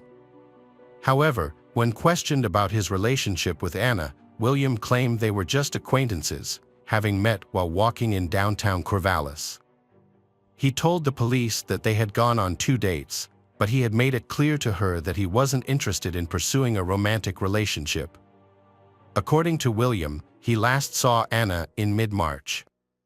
He also mentioned that Anna had mistakenly posted about their engagement on Facebook, which caused tension with his actual partner, Michelle. The police then asked William about the trash found near the area where his acquaintance, Anna, was last seen. William admitted to littering, but claimed that he had disposed of his trash, including KFC waste and a trash can. Lieutenant Chris Duffett, one of the investigators who questioned William Hargrove, revealed that trash that implicated him had been found near Anna's body. Initially, William pretended to be shocked and distressed upon hearing this. However, his demeanor quickly changed and he requested a lawyer. Despite denying any involvement, William was arrested on April 19th, 2 days after the body of Anna Rybkina was discovered. Following William's arrest, Michelle was also brought in for questioning. When questioned about her whereabouts on April 16th, Michelle provided a rehearsed alibi, stating that she and William spent the day driving together after he picked her up from her mother's house. However, her story changed later as she admitted to lying initially. She then claimed that William had planned to call and pick her up, but never followed through. During the interrogation, the police revealed shocking information to Michelle. Her boyfriend of a year and a half was now in custody for murder. Her initial reaction was surprisingly calm, but when the investigator pointed out her unusual reaction, Michelle's emotions finally surfaced. William was facing serious charges, including murder, identity theft, and 2 counts of theft. His trial began in October 2019, nearly a year after his indictment in June 2018. The prosecution was pushing for the maximum penalty, presenting a strong case against William with evidence and a clear motive. However, the defense argued that William was innocent and that Michelle, his scorned lover, was the real culprit. Evidence suggested that William had a motive to commit the crime, as he was being pressured by another lover to choose between Anna and Michelle. Additionally, records showed that William and Anna had driven together in the same car on the day of the murder. Furthermore, cell phone records placed William near the crime scene at 4:30 p.m. on the day of the murder, near Logging Road. The gun used to kill Anna was discovered in William's car, with only his fingerprints on it. William was using Anna's money to go shopping and pay his car insurance. He was even caught withdrawing cash from an ATM using her card. According to the prosecution, William had driven Anna to a secluded forest area where he killed her with his shotgun in a deliberate and calculated manner. The motive, they argued, was that William had to choose between Anna and Michelle, and he chose to eliminate Anna. Michelle explained how she met William and the nature of their relationship. She was a late-night cab driver, and her husband was a university instructor. However, their marriage was loveless. One evening, she met William at the bar where he worked. She began a romantic relationship with him. Over time, they grew extremely close, and William even rented a room in her house to be nearer to her. Michelle and William had an open relationship. When Anna first appeared, Michelle was not worried. However, when Anna visited more often, Michelle felt threatened, especially when she saw her wedding ring on Anna's finger. Michelle forced William to choose between her or Anna, but she insisted that she had nothing to do with William's actions that hurt Anna. She stressed that she never intended for Anna to be hurt or worse, killed. Michelle addressed the defense's allegations against her. She explained that the building a snowman threat was a joke, albeit an extreme one. She admitted that her cell phone was found in the forest, but claimed that William had driven her there without her knowledge of his intentions. Finally, Michelle stated that William had given her Anna's cell phone the day before he was questioned by authorities, and she had kept it for him because he was her partner. After nearly a month of court appearances, the judge requested a verdict from the jury. Deliberations took under 3 hours, and ultimately, the defense was unable to link Michelle to Anna's death. Unlike William, Michelle had no forensic evidence tying her to the crime scene or the weapon. Multiple witnesses corroborated her alibi, confirming that she was at her mother's house celebrating Easter at the time of the incident.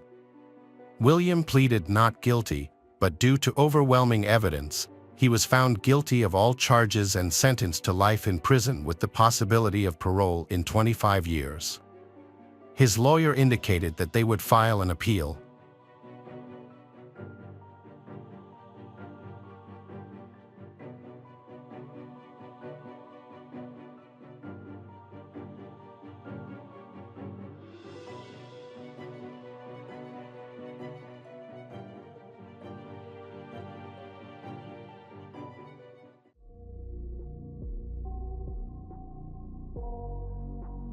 Welcome back, detectives. Let's dive into another horrible case. The case of Laci Peterson. Laci Peterson was born on May 4, 1975, to Sharon and Dennis. However, her parents' marriage was short-lived, and they divorced when Laci and her older brother Brent were still young. Following the divorce, Laci's life changed with the introduction of her stepfather, Ron. As a dairy farmer, Ron became a significant influence in Laci's life, serving as a father figure and helping to raise her. Laci was a bright and cheerful person, known for her captivating smile and lively personality. She was a social butterfly, always eager to engage in conversations and thrive in social situations. Laci growing up on a dairy farm, Laci has a strong connection to nature. She spends a lot of time exploring and enjoying the natural beauty around her. One of her favorite activities was gardening with her mother. This shared hobby would eventually shape Laci's interests and career path as an adult. Laci was a student at Thomas Downey High School, where she was a cheerleader and made a lasting impression with her outgoing personality. After graduating, she attended California Polytechnic University, where she studied ornamental horticulture. During her time at Cal Poly, Laci would often visit a friend who worked at a restaurant in Morro Bay. It was there that she met Scott Peterson, a co-worker of her friends. Laci was immediately attracted to Scott and decided to take the initiative by giving him her phone number. Scott quickly responded, and they had an instant connection during their first conversation. They were eager to meet in person, and Scott asked Laci out on a date.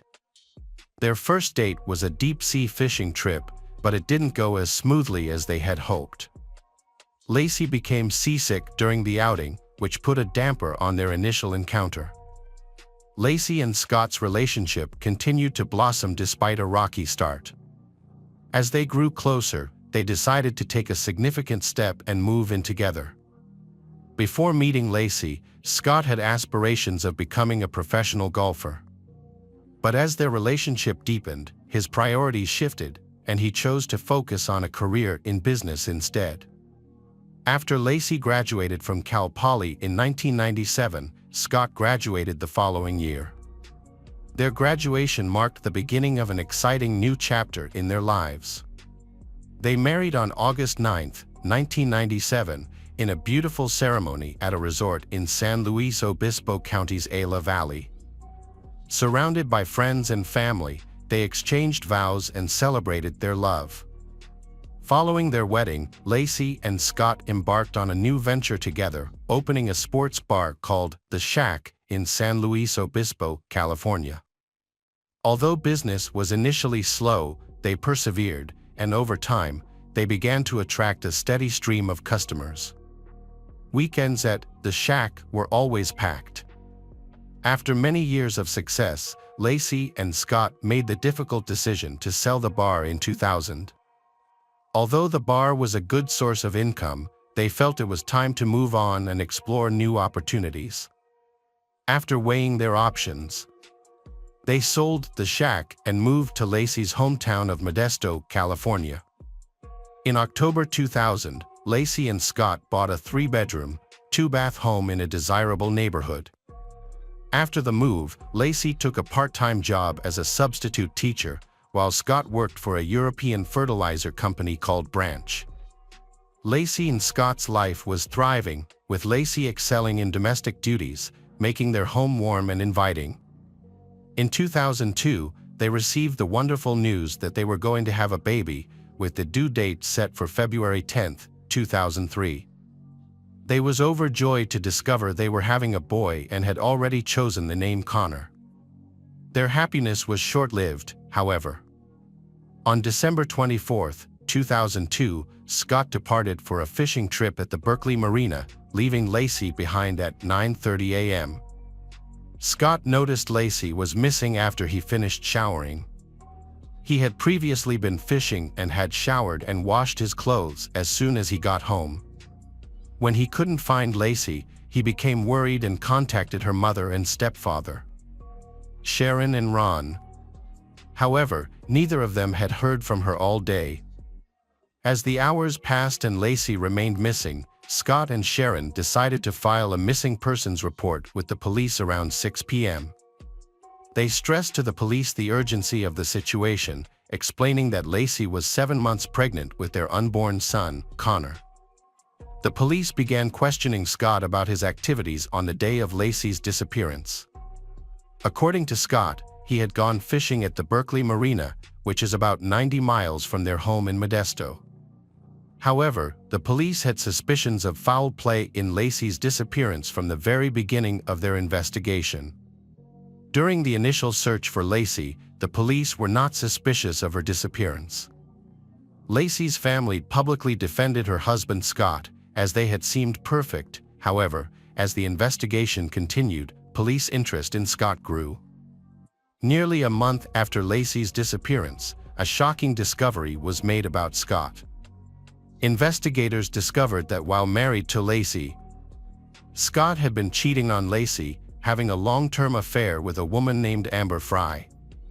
Amber Fry first contacted police on December 30, 2002. She told them that she had been having an affair with Scott Peterson, Lacey's missing husband. Amber claimed that she had met Scott on November 20, 2002, and initially believed that he was single. However, Scott had told Amber just 2 weeks before Lacey's disappearance that he was a widower, suggesting he would be spending his first holiday season without his wife.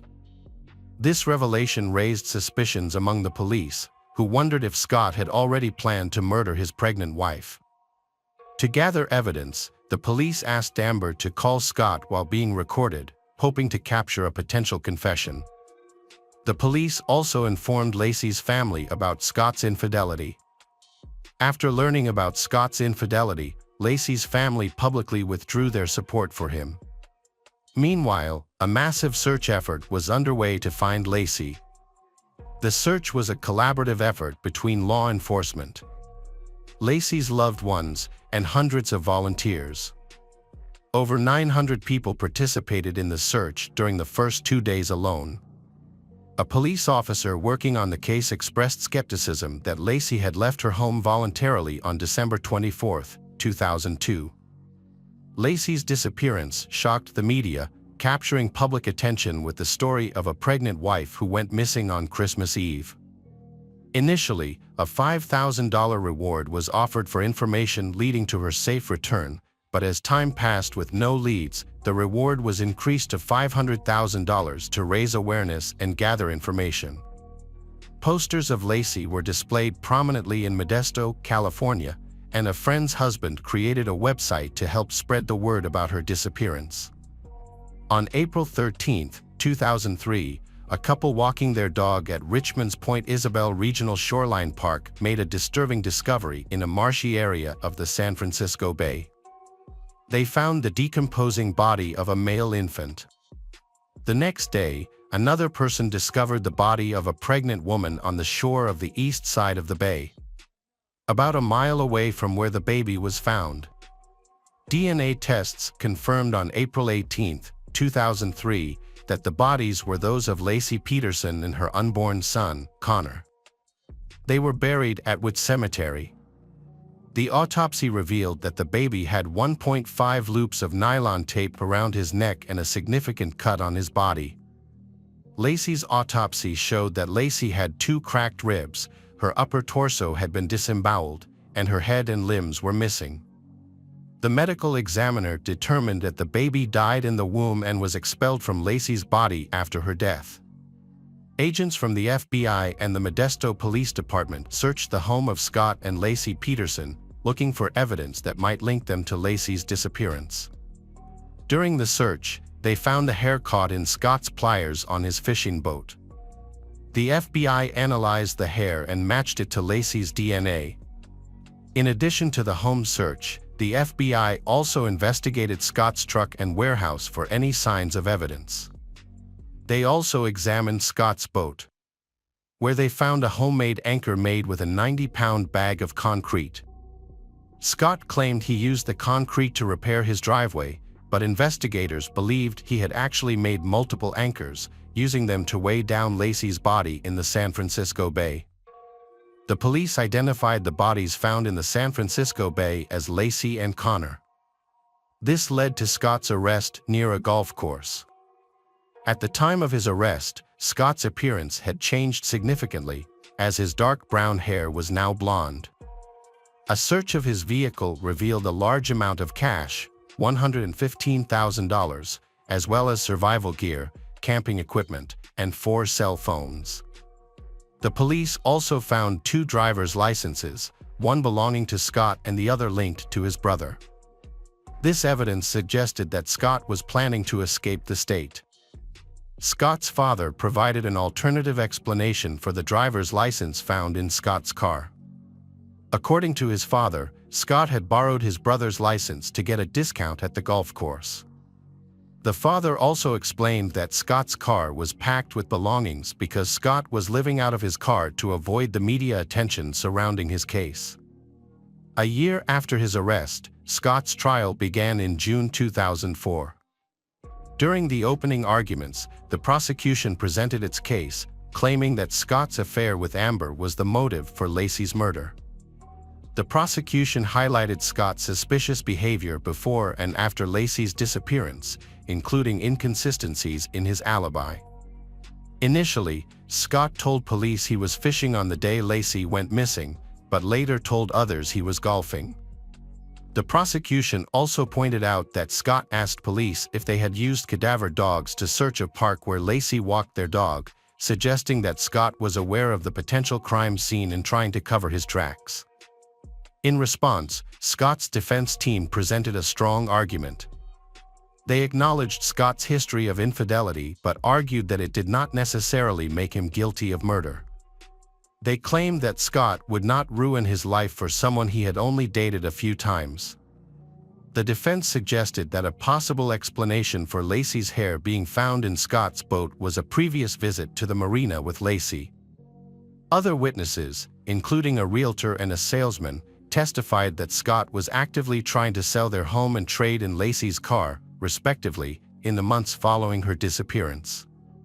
The prosecution presented this evidence as proof of Scott's guilt. Additionally, Amber, Scott's mistress, testified about their affair, and the jury listened to secretly recorded phone calls between they.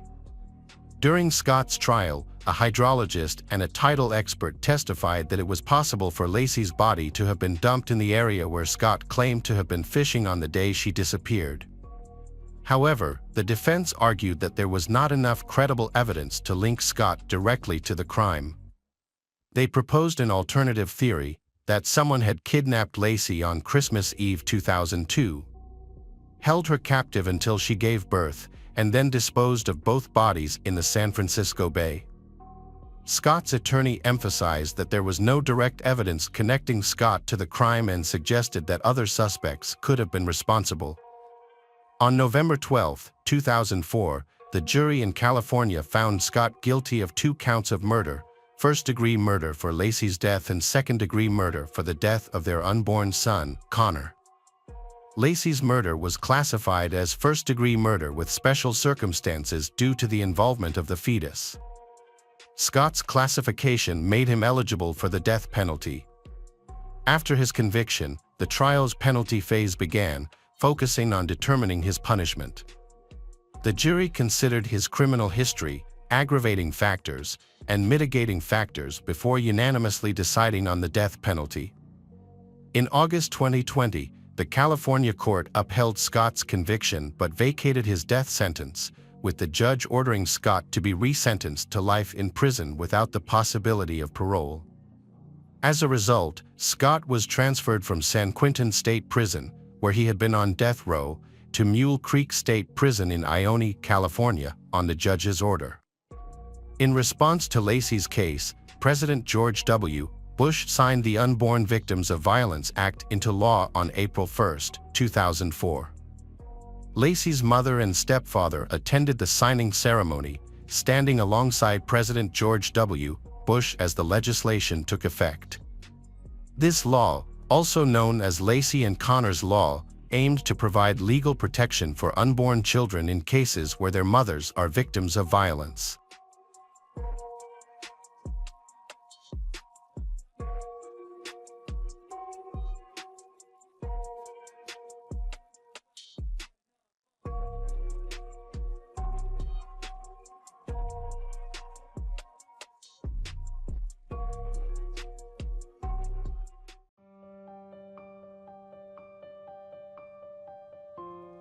Welcome back, detectives.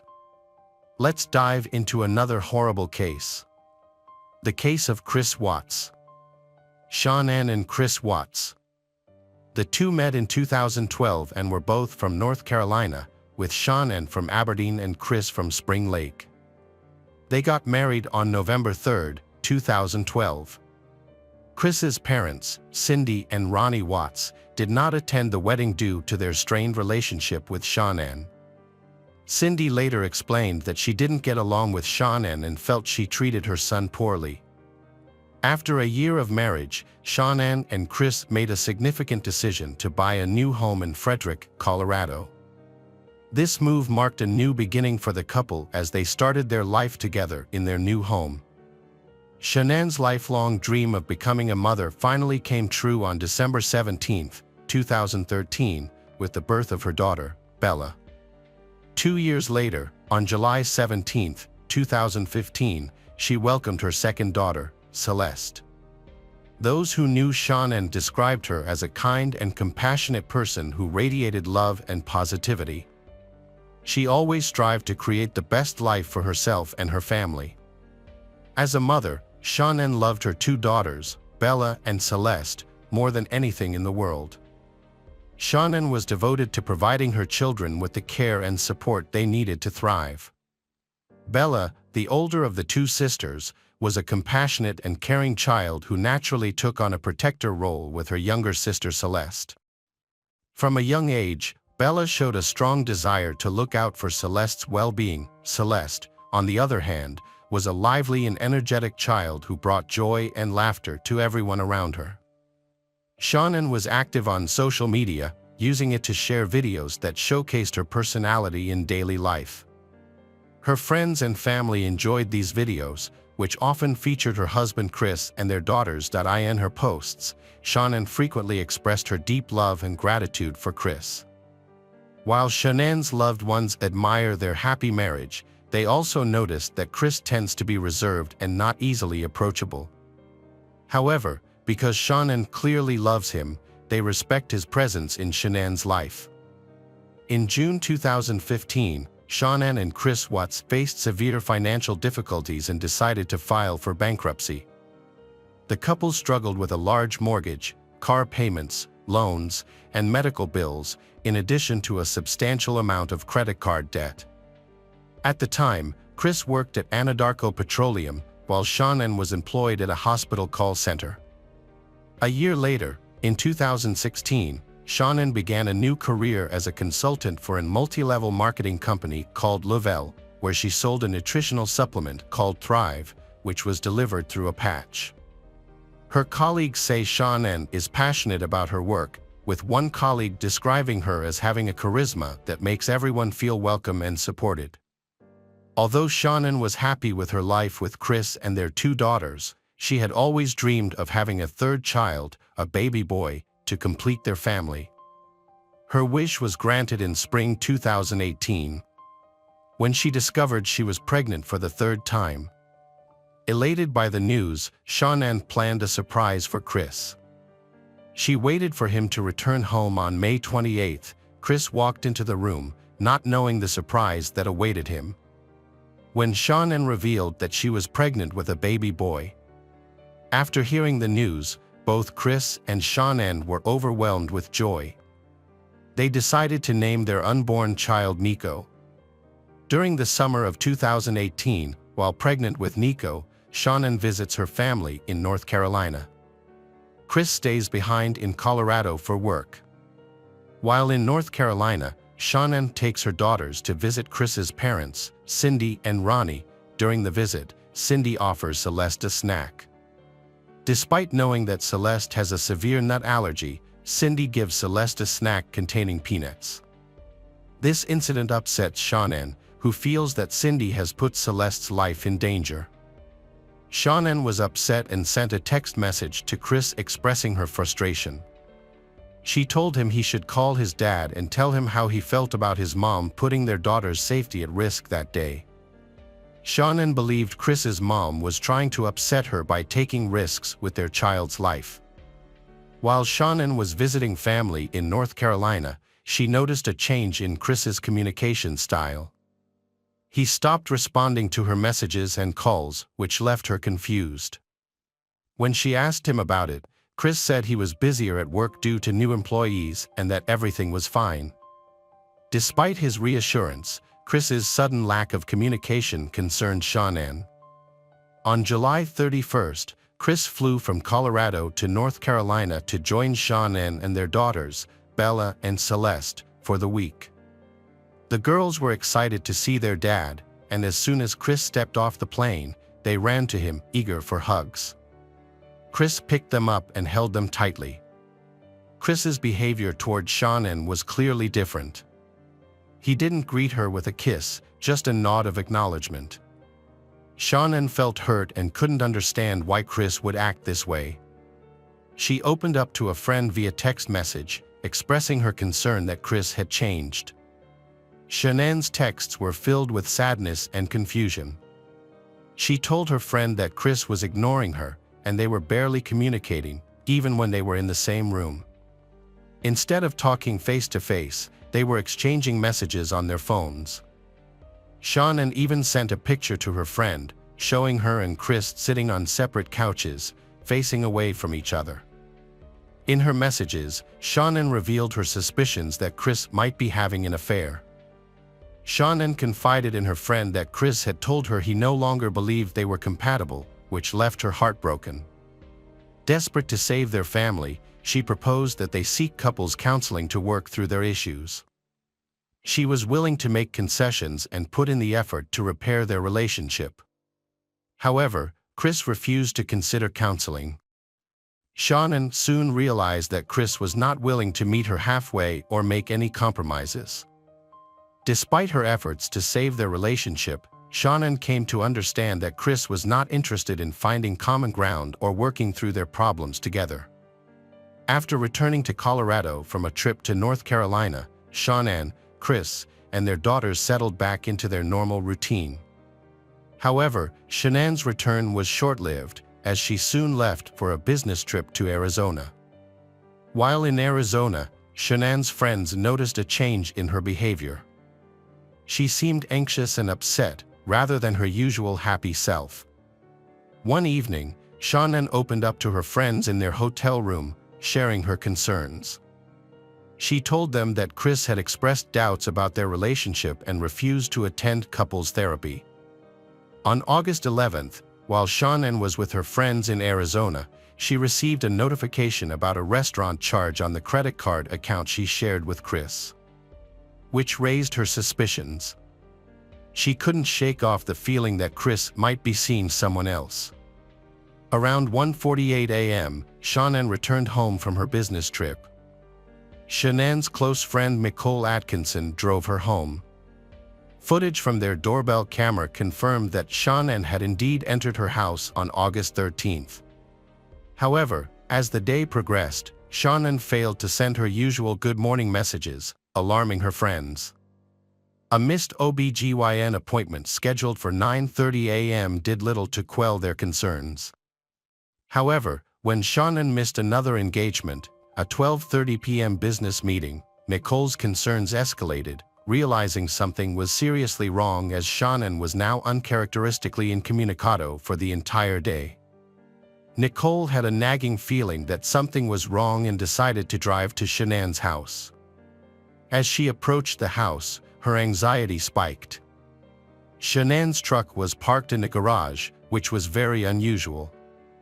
Nicole went to Shannon's house and knocked on the front door, hoping Shannon would answer and explain that she was just tired from her flight the day before. But Shannon didn't respond. Nicole contacted Shannon's husband, Chris, to see if he knew where she was. Chris told her not to worry, thinking that Shannon might have taken their daughter to visit a friend. However, this explanation did not make sense. Shannon didn't have any plans to meet up with her friends, and they were starting to get concerned. They told Chris that they were going to report Shannon and their daughters, Bella and Celeste, missing to the police. Chris didn't want to involve the police, but Nicole was worried about her friend and decided to call 911 to report them missing.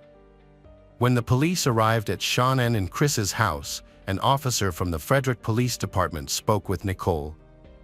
The officer's body cam footage showed that Nicole was clearly distraught about her missing friend. As Nicole was explaining everything she knew about Shannon and her daughters, Chris arrived at the house. However, unlike Nicole, he didn't seem particularly worried about their disappearance.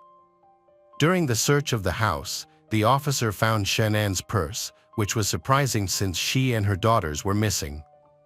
Inside the purse, the officer discovered medication for Shannon and her two daughters, which added to the concern. The discovery of the purse made Nicole even more anxious, but Chris remained calm. The officer also found Shannon's wedding ring, left on the bedside table, which seemed unusual given the circumstances. The officer and Chris then went to a neighbor's house to review footage from their security camera. The camera's angle captured part of the driveway and garage of Shannon and Chris's house, which might provide some clues. Chris can be seen on footage opening the garage door and leaving his home at 5:28 a.m. While reviewing the footage, Chris's behavior changed dramatically, appearing nervous and agitated. His neighbor even commented on Chris's unusual behavior, expressing doubts to the officer about Chris's actions. Chris's reluctance to join the search for his missing wife, Shanann, and their daughters, Bella and Celeste, raised concerns with Shanann's friends. They found it incomprehensible that Chris was not worried about his family's disappearance. As the investigation continued, officers went door to door in the neighborhood, asking residents if they had seen Shanann or anything out of the ordinary.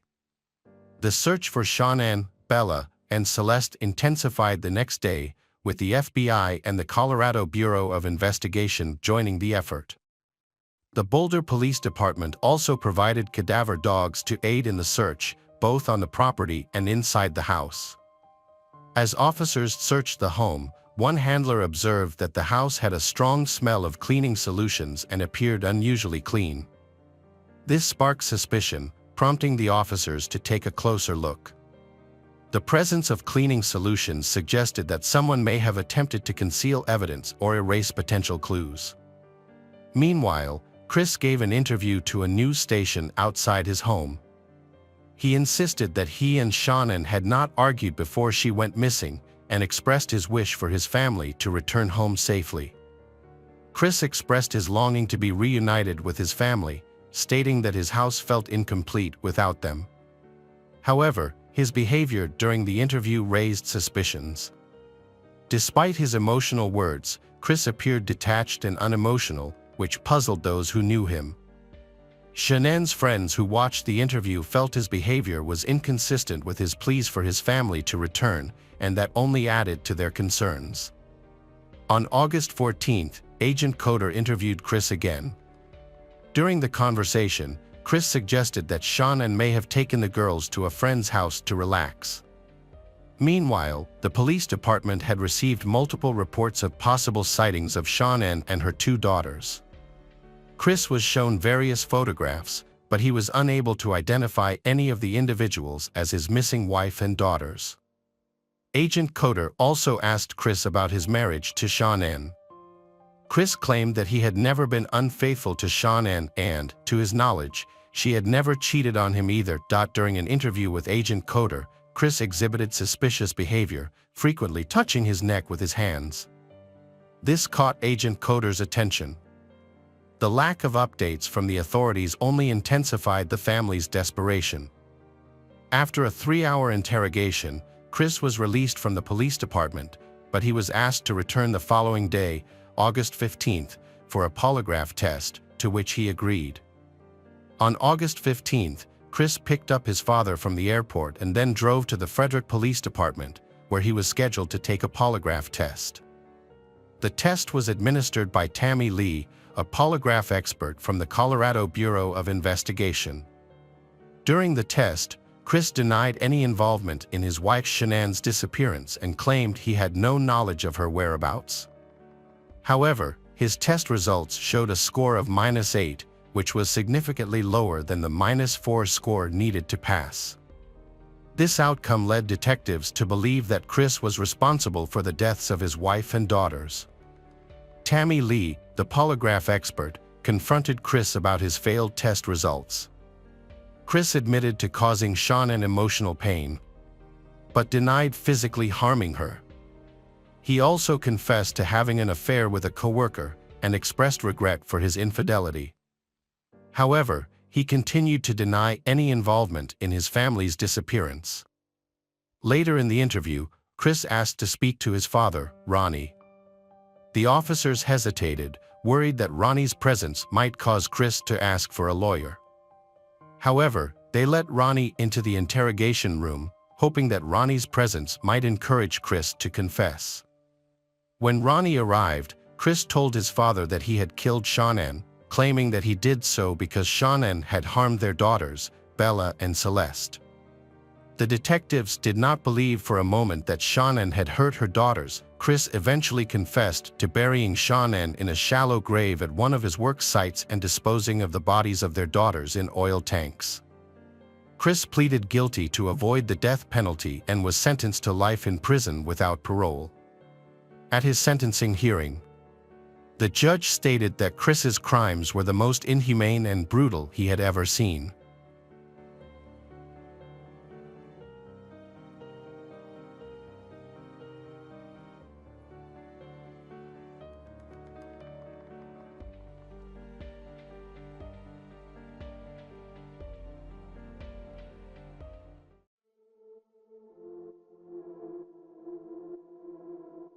Welcome back, detectives.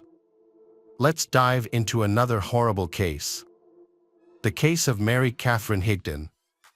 Mary Catherine Higdon, born in 1994, was a lively child known for her sense of humor and ability to make others laugh with her witty remarks and impersonations. She enjoyed spending time outdoors and exploring nature, often taking walks around town with her pet frog perched on a shoestring. This early exposure to the natural world instilled in her a deep love and respect for the environment and animals. Mary was also a talented and creative performer. She regularly performed for her family in homemade plays, showing off her vivid imagination and ability to attract attention on stage. Her family recognized her natural talent and envisioned a bright future for her. As she grew older, Mary developed another passion, that was firearms.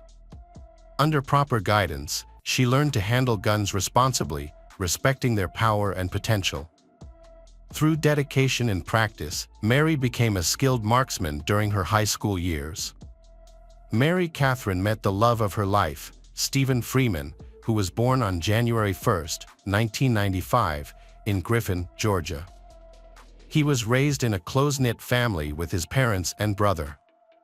As a child, Stephen was known to be happy and friendly, with many friends who described him as laid-back, kind, and helpful. Those who knew him said he genuinely cared for everyone around him. Stephen had a deep appreciation for nature and enjoyed spending time outdoors. Their love for nature led them to enjoy activities like hiking, camping, fishing, and hunting together. This shared interest laid the groundwork for their robust relationship. After graduating from high school, they started a new chapter in their lives. As high school sweethearts, they decided to take their relationship to the next level by moving into a house together in Griffin, Georgia. Living in their own space excited Mary Catherine and Stephen. Stephen's mother welcomed Mary Catherine as more than just her son's partner. She genuinely considered her a daughter and accepted her into their family. Mary Catherine and Stephen visited Stephen's parents every Sunday for a big family dinner, a tradition that strengthened their bond and cemented Mary Catherine's place within the family. Stephen's friends initially had reservations about his relationship with Mary Catherine. However, as they spent more time together, they grew to appreciate how well-suited Mary Catherine and Stephen was. Mary Catherine brought happiness and joy into Stephen's life, and her love for Stephen was admirable. Stephen worked as a metal worker and repaired roofs, while Mary Catherine was a part-time teacher's assistant at a preschool in Milner, Georgia. She also worked at a sporting goods store, where she sold guns and learned about basic gun safety, including how to hold, load, and shoot a gun. This experience was shared with Stephen, who owned several firearms, including shotguns and rifles, which he used for hunting and target practice.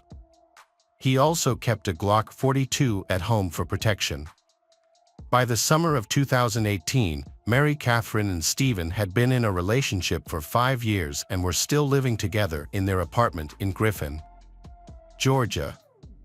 However, their happiness was shattered on the night of August 1 when Mary Catherine made a frantic 911 call. When the dispatcher answered, Mary Catherine cried out that she had accidentally shot her boyfriend.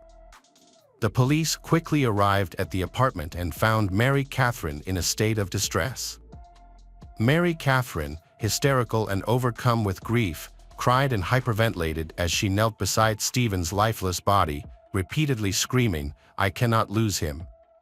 Her voice was filled with anguish and despair. As the police gently moved Mary Catherine away from Stephen, they were able to assess his condition. They found that he had been shot in the chest but was still alive. An ambulance was called to rush Stephen to the hospital, where doctors worked to save his life. Despite the medical team's best efforts, Stephen's condition continued to worsen, and he eventually passed away due to the severity of his injuries. Mary Catherine accompanied the police to the police department for a formal interview after Stephen was taken to the hospital. She began by recounting the events of the night that led to her accidentally shooting Stephen. According to Mary Catherine, she was handing Stephen the gun because he usually kept it on the side of his bed at night for safety. However, she stated that they never kept a bullet in the magazine of the guns. During the interview, the police noticed the smell of alcohol on Mary Catherine's breath. As the questioning continued, Mary Catherine's story about the shooting changed. Initially, she said she handed the gun to Stephen, but later claimed she tossed it to him instead. The police were skeptical about her story, knowing that the gun would not fire randomly when thrown, and someone must have pulled the trigger. Furthermore, the location of Stephen's gunshot wound led the police to believe that Mary Catherine must have been pointing the gun directly at him for the bullet to strike where it did. At one point during the interview, Mary Catherine said she shot Stephen out of anger. However, due to technical issues, only feedback was recorded during this part of the conversation, despite the police recording the entire interview. The police believed they had sufficient forensic evidence to prove that Mary Catherine deliberately shot her boyfriend Stephen, even without a crucial part of the recording. At their apartment, investigators found signs of a heated argument before the shooting. The presence of scattered food throughout the house indicated that an altercation had taken place. Additionally, it was found that police officers had visited the house of Mary and Stephen 5 times in the past year due to domestic disputes. The police also discovered evidence that the gun used to shoot Stephen was loaded on the night of the incident, contradicting Mary Catherine's claims. Furthermore, cooking grease was also found on both the gun and the magazine. This discovery led the police to conclude that Mary Catherine, who was cooking dinner at the time, had loaded the gun. After Mary Catherine shot Stephen, the police interviewed his friends to gather information about their relationship. According to Stephen's friends, the relationship between Mary Catherine and Stephen was toxic and marked by constant arguing. They reported that Mary Catherine and Stephen frequently had heated confrontations. Stephen's friends reported that Mary Catherine was extremely possessive and verbally abusive towards him. They claimed she showed signs of mental instability, which made their relationship increasingly tense. Whenever Stephen tried to take some space and leave their apartment, Mary Catherine would bombard him with texts and calls, forcing him to block her. One friend revealed that Stephen had confided in him about Mary Catherine pulling a gun on him at least 3 times in the past. Stephen didn't report incidents to the police because he worried Mary Catherine would get in trouble. His primary concern was her well-being, even when his own safety was at risk. When his friends found out that Mary Catherine accidentally shot Stephen, they struggled to believe it since she knew how to handle a firearm. 3 months before the shooting, Stephen told a friend that Mary Catherine was behaving erratically, screaming outside, and trying to shoot both him and herself. A month later, Stephen confided in another friend that Mary Catherine had pointed a gun at him before, but the most recent incident made him genuinely fear she would follow through. By July 2018, Stephen was exhausted with Mary Catherine's behavior and considered leaving her after 7 years together. He planned to secretly move to a new town while she was out due to fearing her reaction if she knew.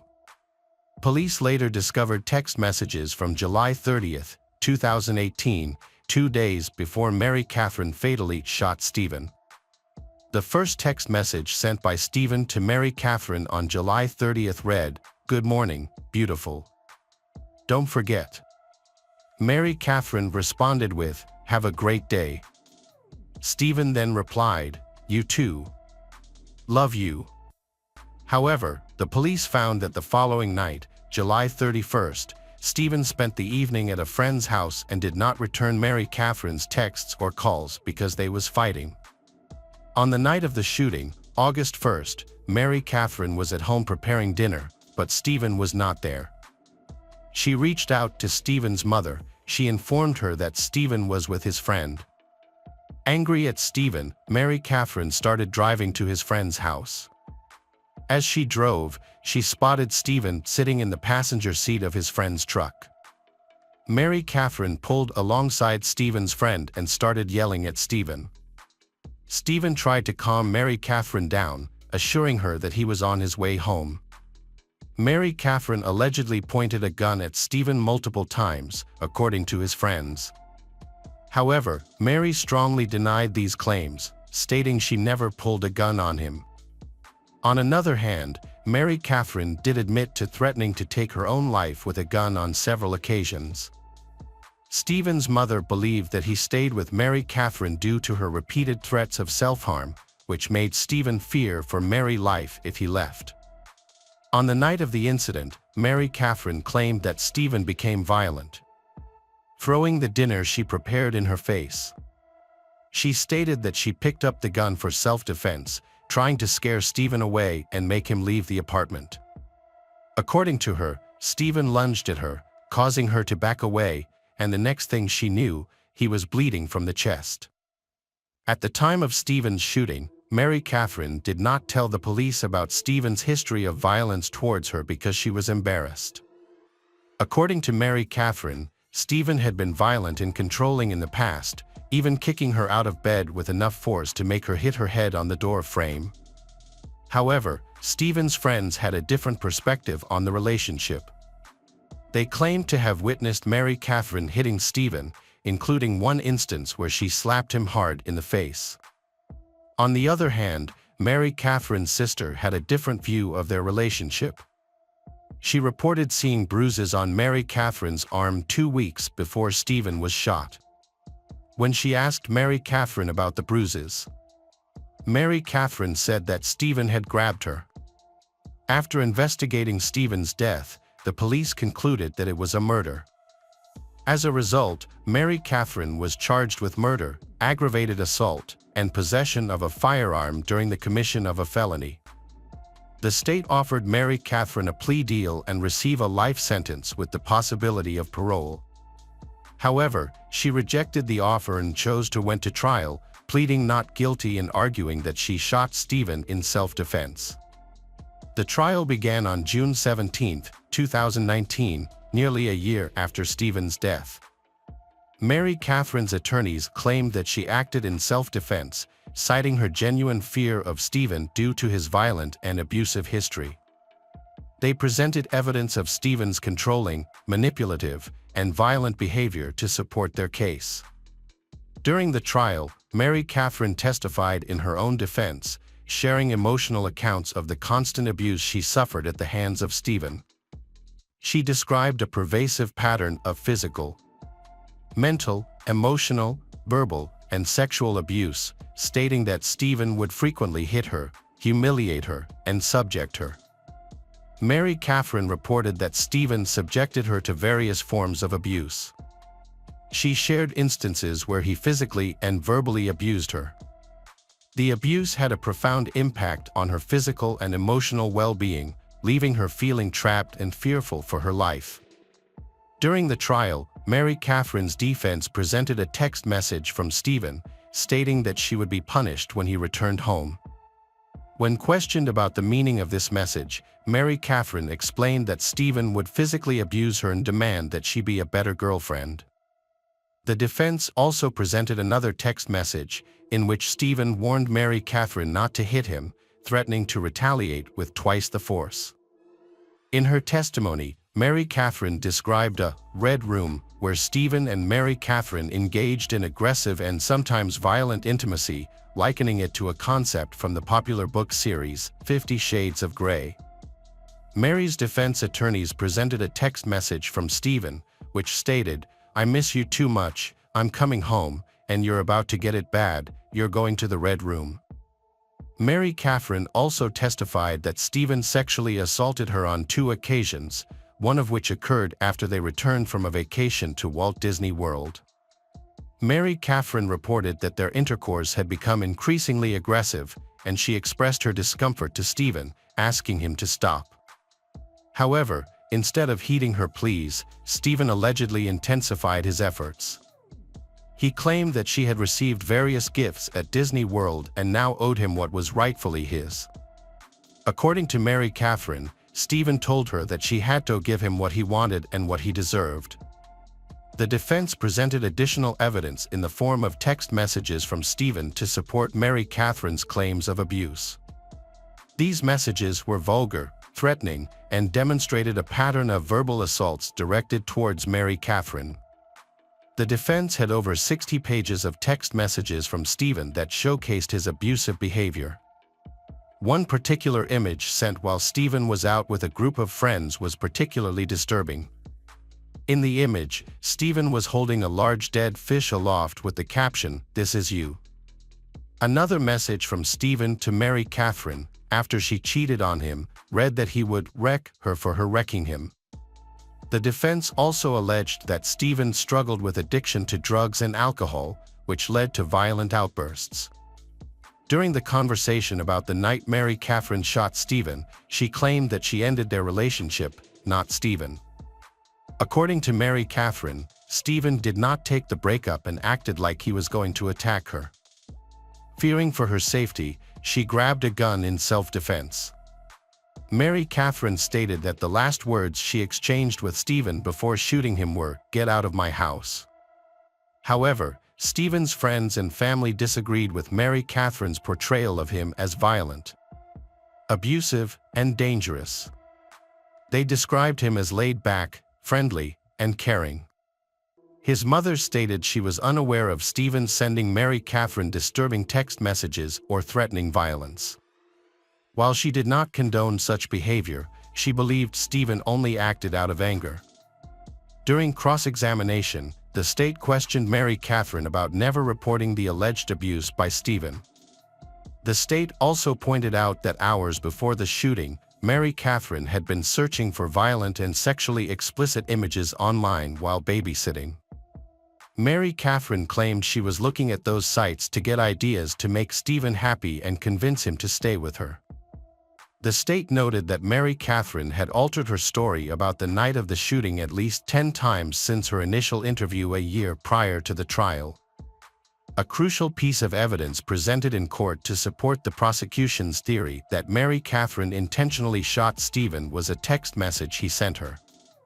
The message stated that she had pointed a gun at him multiple times before, and the last incident had scared him. Additionally, Stephen's friends testified in court, sharing their accounts of witnessing Mary Catherine's abuse towards him. Their testimonies corroborated the prosecution's argument that Mary Catherine had a history of violence against Stephen, contradicting her claims that he was the abuser. After deliberating for 4 hours, the jury delivered a verdict of not guilty on the charges of malice murder, felony murder, assault, and possession of a firearm in the commission of a felony. As a result, Mary Catherine was released from prison. The verdict shocked Stephen's loved ones, who were stunned by the decision. In a later admission, members of the jury revealed that they believed Mary Catherine had intentionally shot and killed Stephen. However, they acknowledged that there was insufficient evidence to prove beyond a reasonable doubt why she had shot him. This lack of evidence made it challenging to determine whether the shooting was murder or justified as self-defense. The jury was also unable to reach a consensus on the validity of all the accusations against both Stephen and Mary Catherine.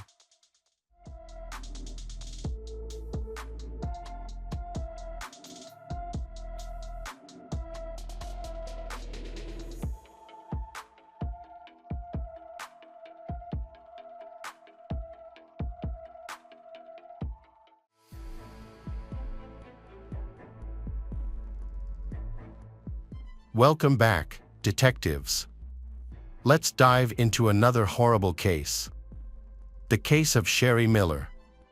Sherry Miller was born on October 13, 1971, in Flint, Michigan, a once prosperous Midwestern auto industry city that had fallen on hard times. Her childhood was marked by hardship, growing up without a father figure in her life. Her mother led a loose lifestyle, often drinking heavily and changing partners frequently. Sherry's childhood was spent in a trailer next to her mother's men, who regularly abused her. According to Sherry, she was abused from the age of 3 or 4.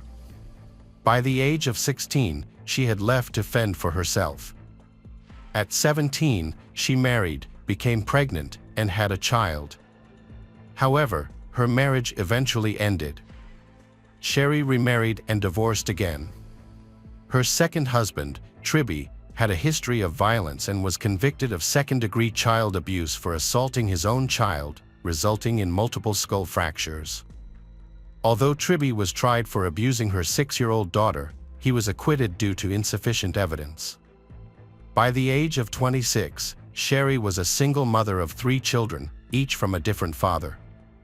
To support her family, she worked multiple jobs. Although she may not be a model, Sherry possessed a charm that drew people to her. In 1997, Sherry's life changed when she started working as an accountant at B&Auto Salvage, a company owned by 47-year-old Bruce Miller. It was there that she saw a man who could provide for her and her children. Bruce Miller was born on July 26, 1951. He spent many years working at General Motors. After leaving General Motors, Bruce Miller moved into the auto scrap business, where he would collect old cars and resell their parts. Bruce Miller was married 3 times and had a passion for racing and socializing. He was known for his generosity and openness to others. When Sherry joined his company as an employee, Bruce Miller initially wasn't interested in her romantically. However, Sherry eventually caught his attention, and they began an office romance despite their 20-year age difference. Their relationship progressed quickly. Bruce Miller was delighted with the attention Sherry was getting, and the couple quickly moved from dating to living together. Just 4 months later, on April 23, 1999, Bruce Miller and Sherry were married in Las Vegas. Sherry and her children moved in with Bruce Miller, finding the stability she craved. Bruce Miller's brother, Chuck Miller, said she thought Bruce Miller was the best thing that ever happened to her, finally having a normal life. However, Chuck Miller's wife was concerned about Sherry's overspending, maxing out credit cards and running out of available cash. Bruce Miller seemed unconcerned and largely ignored the issue. Sherry also worked, selling Mary Kay cosmetics to customers at home. Bruce Miller bought Sherry a computer to help monitor the account. In 1999, while using her home computer to research vacation destinations, Sherry stumbled upon adult chat rooms on the internet. Before social media and text messaging became popular, people often used online chat rooms to connect with others.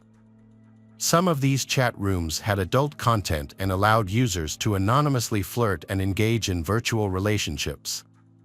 Bruce Miller knew that Sherry had been flirting with other people in these online chat rooms. However, he considered this behavior harmless and chose to trust her, not wanting to create tension in their marriage. Sherry quickly became comfortable in the virtual world, regularly logging into chat rooms and sharing her deepest desires with strangers under various pseudonyms. One of the men Sherry met online was Jerry Cassidy, who used the pseudonym Rena Dudes. Jerry was born on October 6, 1960, in Kansas City, Missouri, having been married, raised a son, and enjoyed deer hunting with his brothers. Jerry also had aspirations of becoming an FBI agent. Later, after becoming a police officer, Jerry exposed corruption in the police department by reporting falsified records to a colleague. However, this decision resulted in him being demoted and eventually forced to resign after 9 years of service. Despite doing the right thing, after losing his career, Jerry suffered from depression and began to abuse alcohol and drugs. During this period, his marriage fell apart. However, he managed to pick himself up and moved to Reno, Nevada, where he took a job as a security guard at Harrah's Casino. In his spare time, he frequented online chat rooms, where he eventually met Sherry. Jerry and Sherry began exchanging messages, which led to a face-to-face meeting in Reno in July 1999. Sherry attended a Mary Kay convention with a friend, using it as an opportunity to meet Jerry in person. Their online romance quickly turned into a physical relationship, giving Jerry hope that his life was about to improve. Sherry presented herself as a wealthy businesswoman who was married to a disabled man and was seeking a discreet sexual encounter. Jerry believed her story. Jerry was deeply infatuated with Sherry, telling his friend Carol Slaughter that she was extremely active in the bedroom. During the summer and fall, Sherry used her cosmetics business as a cover for secret trips to Reno, where she would meet Jerry. When they were apart, they exchanged sexually explicit messages and videos over the internet. They even went so far as to rename their online accounts, with Sherry calling herself Jerry's Fool and Jerry calling himself Sherry's Fool. Despite being an ex-cop, Jerry failed to see the warning signs, blinded by the affectionate emails. It seemed like Jerry was an easy target for Sherry. She quickly convinced Jerry that he needed to kill her husband. Those who knew Jerry noticed a significant change in him under her influence. In September, Sherry announced to Jerry that she was pregnant with his child. What Jerry did not know, however, was that Sherry had had a tubal ligation in 1995 and was unable to have children. Despite this, Sherry told Jerry that her husband, Bruce Miller, had discovered the pregnancy and beaten her, causing her to miscarry. Sherry then announced that she was pregnant again, this time with twins. Believing her lies, Jerry begged Sherry to leave her husband, take their supposed future children, and live with him. Sherry revealed that she could not leave her husband Bruce Miller because of his mafia ties, and she feared for her and Jerry's lives. During this time, Jerry got into trouble and was arrested at a casino for being drunk and disorderly. Their online communication stopped while Jerry was in custody. After his release, Jerry decided to protect Sherry from her husband by creating distance. Jerry returned to his family in Missouri, and the couple maintained their relationship through online chat rooms. Sherry continued to update Jerry, sharing photos of her pregnancy. Jerry was eager to believe it. However, on November 5, 1999, Jerry received an email purportedly from Bruce Miller stating that he knew about the pregnancy and vowed to prevent the child from being born. Concerned, Jerry tried to contact Sherry, who eventually sent him a text saying she needed to leave for a few days and would contact him later. The next day, Jerry received another text from Bruce Miller claiming that he had pressured Sherry into having an abortion. The text included pictures of Sherry, beaten and bruised. Jerry believes that Bruce Miller killed his unborn twins. Angry and grief-stricken, Jerry blames Bruce Miller for the deaths of his 3 children, including the twins, and the abuse of Sherry. On November 8, Jerry confided in Sherry that he could no longer continue the situation. Jerry was going to kill her husband, Bruce Miller. The couple then devised a plan to kill Bruce Miller, mapping out the route, parking, location, and best time to dispose of the body. Jerry drove from his home to Michigan to carry out the plan. That evening, as Bruce Miller was getting ready to leave work, Sherry called him and told him to pick up pizza on the way home, as planned.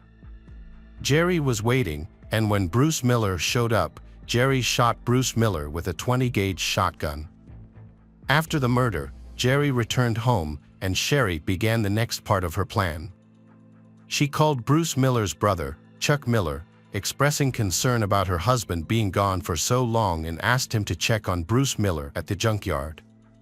When Chuck Miller arrived, he found Bruce Miller lying dead in a pool of blood. Witnesses reported that Bruce Miller had been shot in the chest at close range with a shotgun.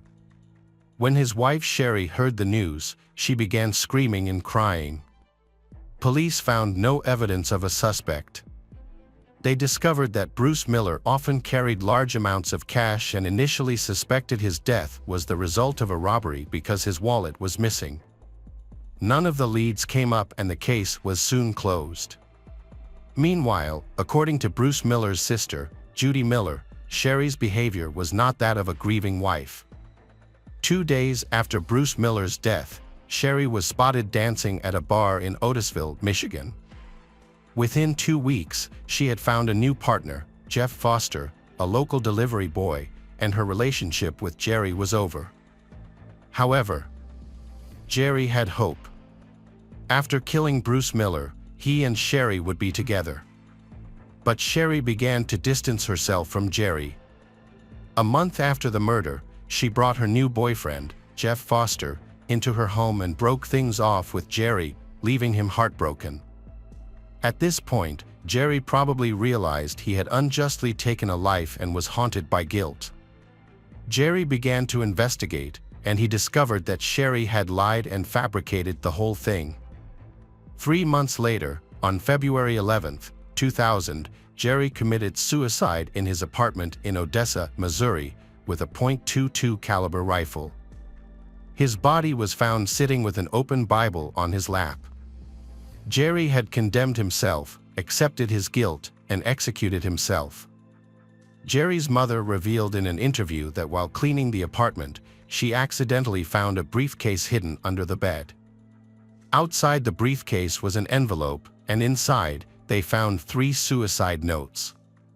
The contents of the letters indicate that Jerry confessed to killing Bruce Miller because he believed that Bruce Miller had abused Sherry and killed Jerry's 3 unborn children. However, the letters also made it clear that Sherry had lied to Jerry about the acts that Sherry had accused Bruce Miller of. In the letter, Jerry said that he went there and killed Bruce Miller.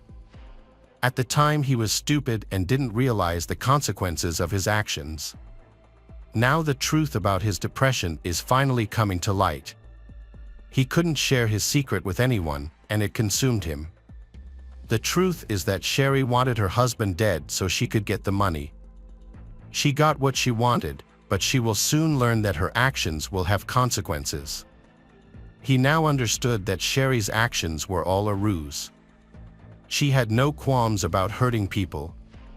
To back up his claim, Jerry provided transcripts of their text conversations. In between their intimate exchanges, Sherry had coached Jerry on how to locate dumpsters, where to park without being detected, and other important details. On February 22, 2000, the Jerry family's attorneys contacted the Jesse County Sheriff's Department with this new information. The police waited for Sherry Miller at the airport as she returned from a trip to Reno with her boyfriend, Jeff Foster. Sherry was arrested and charged with second-degree murder and conspiracy to commit murder. Police described Sherry as a skilled manipulator who tricked her lover into killing her husband under false pretenses. Despite overwhelming evidence against her, Sherry maintained her innocence to her husband Bruce Miller's family. Her trial began on December 12, 2000, in Michigan, attracting national attention due to the internet-related crime.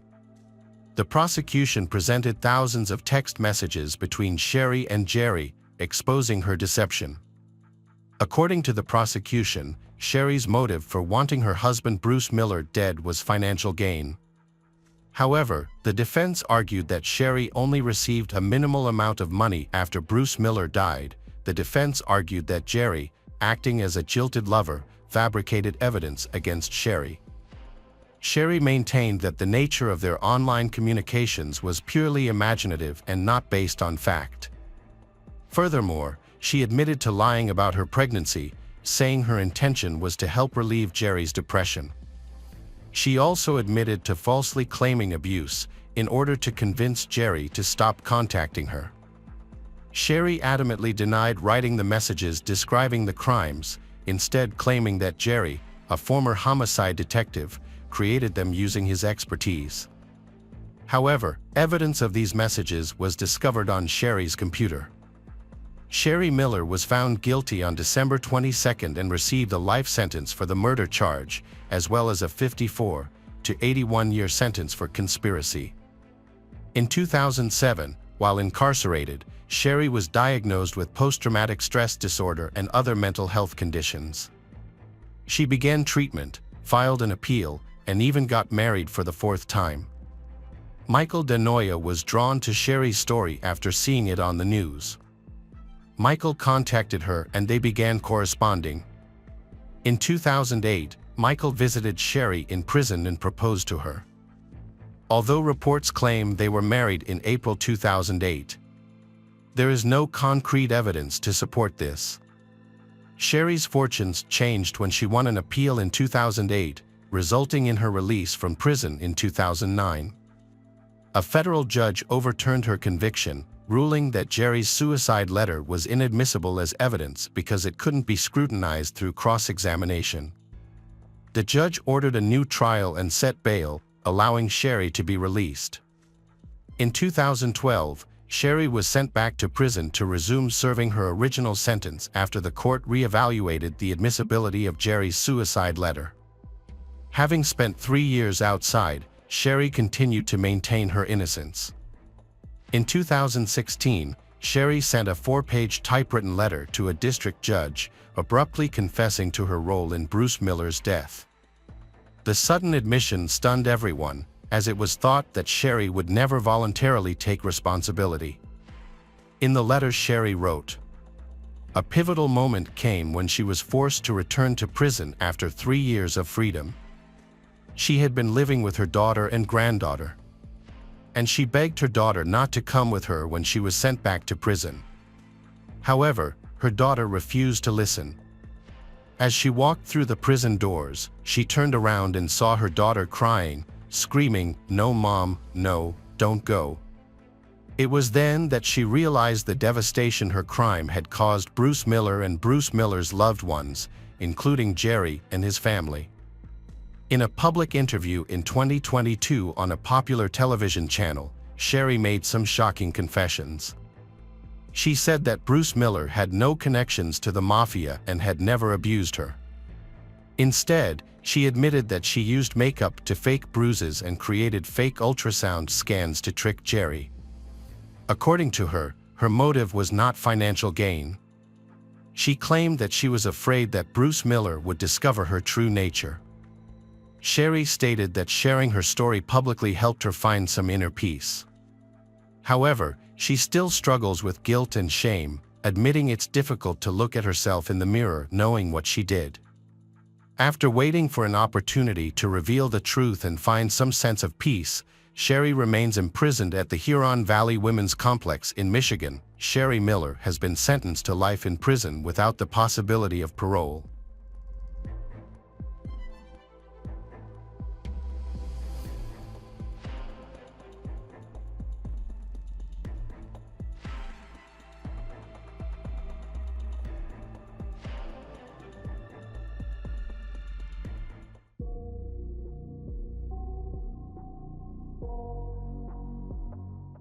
Hi there, investigators.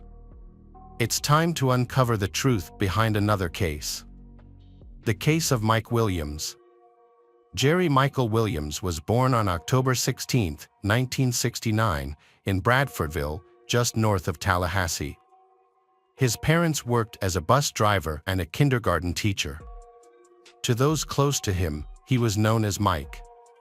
Despite financial struggles, which led to Mike and his older brother being raised in a trailer, but their childhood was filled with happiness. Furthermore, Mike's parents prioritized their son's education, setting aside money for their future instead of building a new home. Both boys attended North Florida Christian High School, where Mike excelled academically and socially. He served as student council president, played soccer, and actively participated in the Key Club. At 15, Mike developed a passion for duck hunting and met Denise Merrill, a cheerleader and council secretary. They began dating and formed a close bond. Their friends viewed Mike and Denise as a well-suited couple. During high school, Denise introduced Mike to Brian Winchester, and they became inseparable friends. Brian later befriended Kathy Thomas, and the two couples remained lifelong friends. After graduating from high school, Mike attended Florida State University, where he studied political science and urban planning. Denise and Mike graduated together, with Denise becoming a public accountant and Mike pursuing a career as a real estate appraiser. Mike was a hardworking individual who consistently put in 15-hour days, which ultimately led to his rapid career advancement. His personal life also flourished, as he married Denise in 1994. Around the same time, his friend Brian married Kathy. The two couples remained close friends. Mike was deeply devoted to his wife and worked tirelessly to provide for their family, exhibiting remarkable enthusiasm and dedication. At 31, Mike Williams was thriving as a real estate appraiser, earning nearly $200,000 annually. He and his wife lived in a small upscale neighborhood on the east side of town and welcomed a daughter, Ensley, in 1999. Despite engaging in risky activities, but he was always cautious and wanted to ensure that his family would be well provided for in the event of an emergency. He turned to his best friend, Brian, an insurance agent, to purchase 2 insurance policies, one for $250,000 and another for $500,000. After his father's sudden death in 2000, Mike felt a strong need to secure his family's financial future, so he turned to a friend for help again. Brian assisted him in obtaining a life insurance policy with a value of $1 million. 6 months before Mike disappeared, he bought life insurance worth nearly $2 million. On December 16, 2000, Mike woke up early to go duck hunting on Lake Seminole, a large reservoir connected to the Apalachicola River. It was Mike's 6th wedding anniversary, and he planned to celebrate with his wife Denise that night. However, when Denise and their daughter waited for Mike to return home at noon, he failed to show up. Denise became concerned and called her father. Her father then contacted Mike's best friend, Brian Winchester. Brian and his father went to Lake Seminole, where they found Mike's Ford Bronco parked near the boat dock, but there was no sign of Mike. They searched the areas where Mike liked to hunt but couldn't find him or his boat. They decided to contact the police. Investigators from the Florida Fish and Wildlife Conservation Agency were called in, and a search for Mike began. Later, a helicopter pilot spotted the boat drifting 225 feet from the boat ramp. When the boat was searched, Mike's shotgun was found, still in its case, shows that he has not used it. The search operation shifted from rescue to recovery. Locals believe the area was once an orchard before the 3 rivers were dammed to create the lake. The lake was nicknamed Stump Field due to the numerous remaining tree stumps above and below the waterline, which posed a hazard to motorized boats. Searchers hypothesized that Mike's boat struck a stump, causing him to fall into the water. His boots, filled with water, may have weighed him down, leading to his possible drowning. Additional agencies, including a dive team from Montgomery, Alabama, and the Jackson County Sheriff's Office, joined the search. Despite a thorough search, but no signs of Mike were found. As the days passed, the operation transitioned from rescue to a body recovery mission.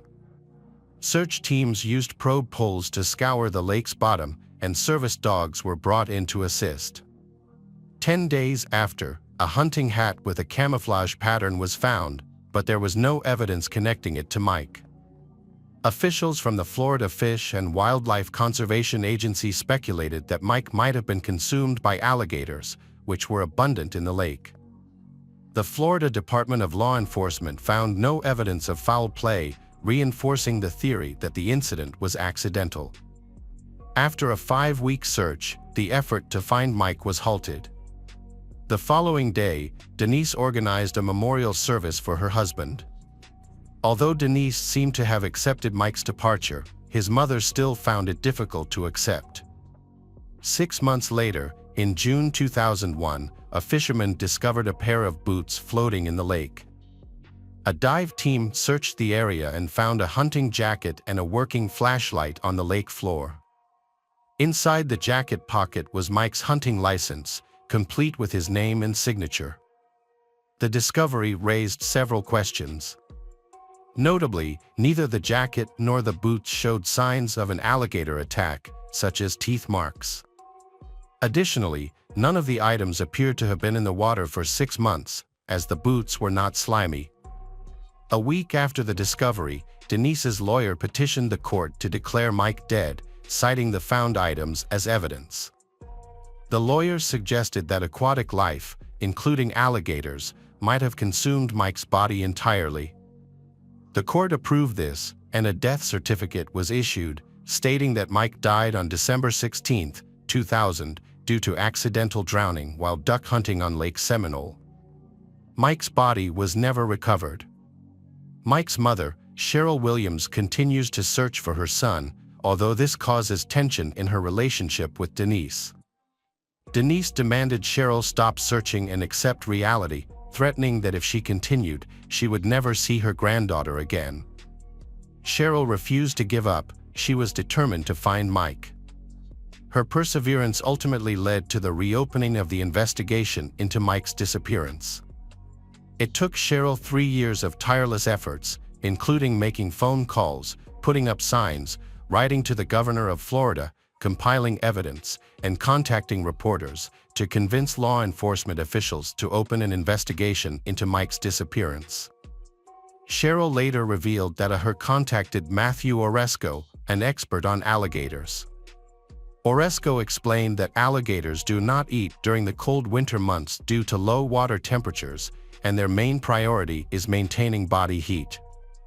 Temperatures as low as 14 degrees make alligators uninterested in food. Additionally, according to Oresco, alligator attacks always leave behind forensic evidence. 3 years later, Cheryl convinced law enforcement to dismiss the alligator theory and start a formal investigation into her son's disappearance. New discoveries regarding the behavior of alligators prompted a re-examination of the case. Evidence from interviews and data suggested that Mike's death was not an accident.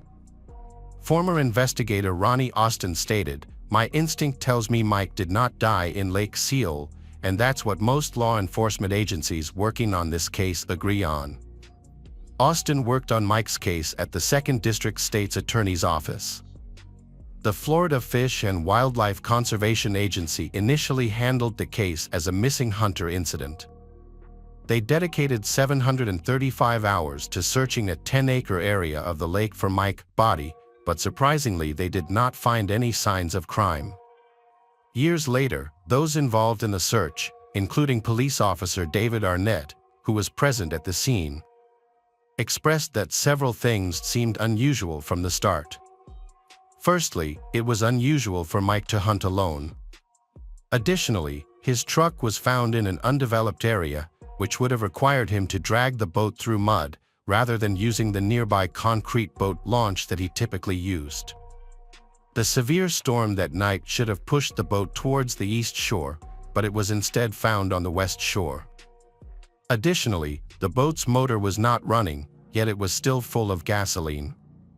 If Mike had been operating the boat and fallen out, the boat would have continued to float in circles until it ran out of fuel. Law enforcement initially believed Mike's death was a simple drowning, but they later began to suspect foul play. However, by that time, the crime scene had already been trampled by numerous volunteers and searchers. A vital piece of evidence, a vehicle, was taken by Mike's family without being inspected by investigators. Additionally, some potential witnesses were overlooked. Denise and Brian were identified as suspects when investigators found out that Brian had just gone through a divorce from his previous wife, Kathy, and then quickly married Denise. Furthermore, Denise had received nearly $2 million from Mike's life insurance policy. Detectives also found it suspicious that Brian had sold Mike the policy. The investigation raised more red flags when Denise, Mike's wife, showed no interest in helping with the investigation and tried to prevent Mrs. Cheryl from participating in search. Denise even prohibited Cheryl from speaking with her granddaughter. When questioned, Brian provided an alibi, claiming he was at home, 60 miles from the lake, on the morning of Mike's disappearance. His ex-wife, Kathy, corroborated his story. Brian also mentioned that he had planned to go hunting with his father-in-law that morning but overslept. Denise's interrogation did not reveal any new information. In 2008, the Florida Department of Law Enforcement concluded that Mike's disappearance was not an accident, which is a criminal offense. However, due to insufficient evidence, they were unable to prosecute. Despite this, Mike's mother, Cheryl Williams, continued to seek answers. The case was featured on the Discovery Cable channel in 2011, but Cheryl became increasingly frustrated with the Florida Department of Law Enforcement, feeling that they were either incompetent or uninterested in solving the case. In 2012, she began writing daily letters to Governor Rick Scott, requesting that he either reassign the investigation to another agency or appoint a special prosecutor. Over the course of 9 years, Cheryl sent 2,600 letters to the governor. Meanwhile, Denise and Brian's marriage was deteriorating. In 2012, Denise discovered Brian's infidelity, leading to their breakup. Denise filed for divorce the following year. During the lengthy divorce proceedings, an appraisal of their former home was scheduled in an effort to resolve their property disputes. This brought progress in Mike's case, as tensions between Denise and Brian reached a boiling point. Brian wanted to continue the marriage, but Denise wanted a divorce because they were constantly arguing, and things were further complicated by the stress of Mike's investigation. Brian started calling Denise repeatedly, but she stopped answering his calls. He became overwhelmed by the stress in their relationship. On August 5, 2016, Denise was set to have her home appraised as part of a court order. That morning, she left her home to drive to work at Florida State University. While speaking with her sister on the phone, she noticed someone climbing over the back seat of her car. It was Brian. Brian pressed a loaded gun against Denise's and instructed her to drive straight ahead. Brian said he did this extreme thing because she had quit answering his phone calls. Denise attempted to calm Brian down by agreeing with him and promising to give their marriage another chance. Brian seemed to believe her. Denise assured him that she wouldn't report the incident to the police, and Brian exited the vehicle. As he left, he took several items with him, including a brown sheet, plastic sheeting, a bleach sprayer, and tools. It became clear that Denise had narrowly escaped a potentially fatal situation. She immediately called emergency services, and Brian was quickly arrested. He was charged with kidnapping, a first-degree felony in Florida that carries a maximum life sentence. He also faced charges of domestic violence and burglary. The court ordered Brian to be held without bail. Cheryl Williams expressed hope that Brian's arrest might lead to a breakthrough in her son's case. Cheryl shared with the New York Daily News, Brian did not want Denise to keep all that money for herself. Cheryl hoped Brian will reveal what really happened. And ultimately, Brian did share what had transpired. Brian managed to negotiate a very favorable deal with the prosecutor, avoiding a life sentence, and then began telling his story. He explained that it all started when he discovered a note in Kathy's purse, revealing that she was cheating on him. This sparked a desire for revenge in Brian. Around that time, Brian and his friends, including Denise and her husband Mike, would often go to bars and concerts together. Brian had known Denise since high school, but he had never been attracted to her until Kathy's infidelity. His perspective on Denise changed after being cheated on. In October 1997, Brian and Denise started an affair. Initially, it was just a casual encounter at a rock concert, but it quickly developed into regular and secret dates. They would meet at hotels during the workday whenever they had the chance. Brian made it clear that he did not want to divorce Kathy, and Denise was adamant that she would never leave her husband Mike, as she cared deeply about public opinion and did not want to risk losing custody of her daughter. As their relationship progresses, it deepens and they begin to consider themselves a couple, often exchanging gifts and writing romantic letters to each other. They realized they couldn't continue living like this, as they couldn't bear to be apart.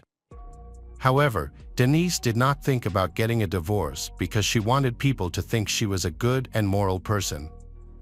Around this time, Mike had a near-death experience in a hunting accident, and Brian saved his life. This gave Denise a ray of hope that they could get out of their current situation. After negotiating the deal with the prosecutor, Brian revealed that in the year 2000, he and Denise started discussing the possibility of Mike and Kathy dying. Denise wanted to make it look like an accident rather than a murder. After considering various options, Brian and Denise planned to fake a boating accident. This would allow them to collect the maximum amount from Mike's life insurance policy before it expired at the end of December 2000. They devised a plan, and Brian invited Mike on a hunting trip to a spot on Lake Simal's shores, telling him to bring his wading boots. The boots were crucial, as it was believed that wearing them would lead to rapid drowning if Mike fell overboard. However, when Brian pushed Mike into the water, the plan didn't unfold as expected. Instead of sinking, Mike grabbed onto nearby stumps and began wading towards the shore. Brian was in a state of panic. He didn't know how to handle the situation. Mike was loudly calling for help, and Brian felt overwhelmed. In his panic, Brian grabbed his shotgun and shot Mike in the head without thinking. The plan had gone terribly wrong, and now Brian had to cover up the incident. Time was running out because he had to go home and prepare for a hunting trip with his father-in-law. Since no one knew Brian was at the lake with Mike, he decided to return home and pretend he had overslept. He drove back, hoping to find his wife, Kathy, still asleep. Brian entered the house quietly, finding Kathy asleep and his phone on the floor. He went to bed, called his father-in-law to apologize, and began creating an alibi for himself. Meanwhile, he hid Mike's body. Denise didn't know what really happened when Mike went missing. Brian attempted to confess to her, but she refused to listen. She preferred to believe that Mike's disappearance was an act of God, allowing her to move on with her life. According to Brian, he and Denise made a promise to each other to keep the truth hidden forever. Denise and Brian claimed that Mike's death was necessary because they couldn't live together. They stated that the life insurance payout was just an added benefit. Brian would later testify in court. However, investigators discovered that Brian had planted evidence, including a hat, boots, flashlight, and license, to mislead searchers and create false evidence to declare Mike dead, allowing Denise to collect the insurance. Denise received around $2 million, including Social Security and other benefits.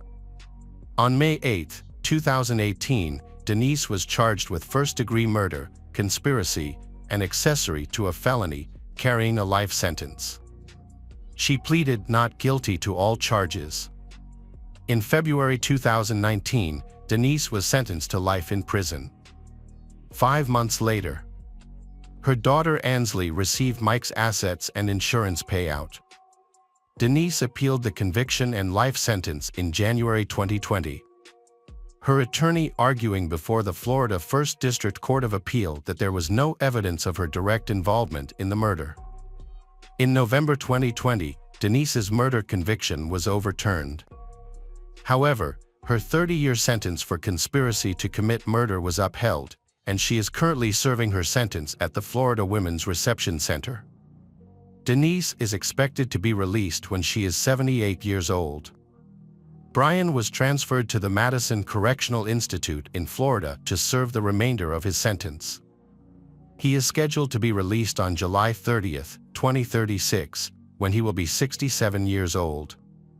Ansley, Mike and Denise's daughter, maintains her mother's innocence and blames Brian. Ansley has refused to speak to the media about the case and personal life. According to Cheryl and Nick, Ansley's uncle, they have been unable to reconnect with Ansley. Cheryl expressed her sorrow, stating that she has not only lost her son but also her connection with her granddaughter.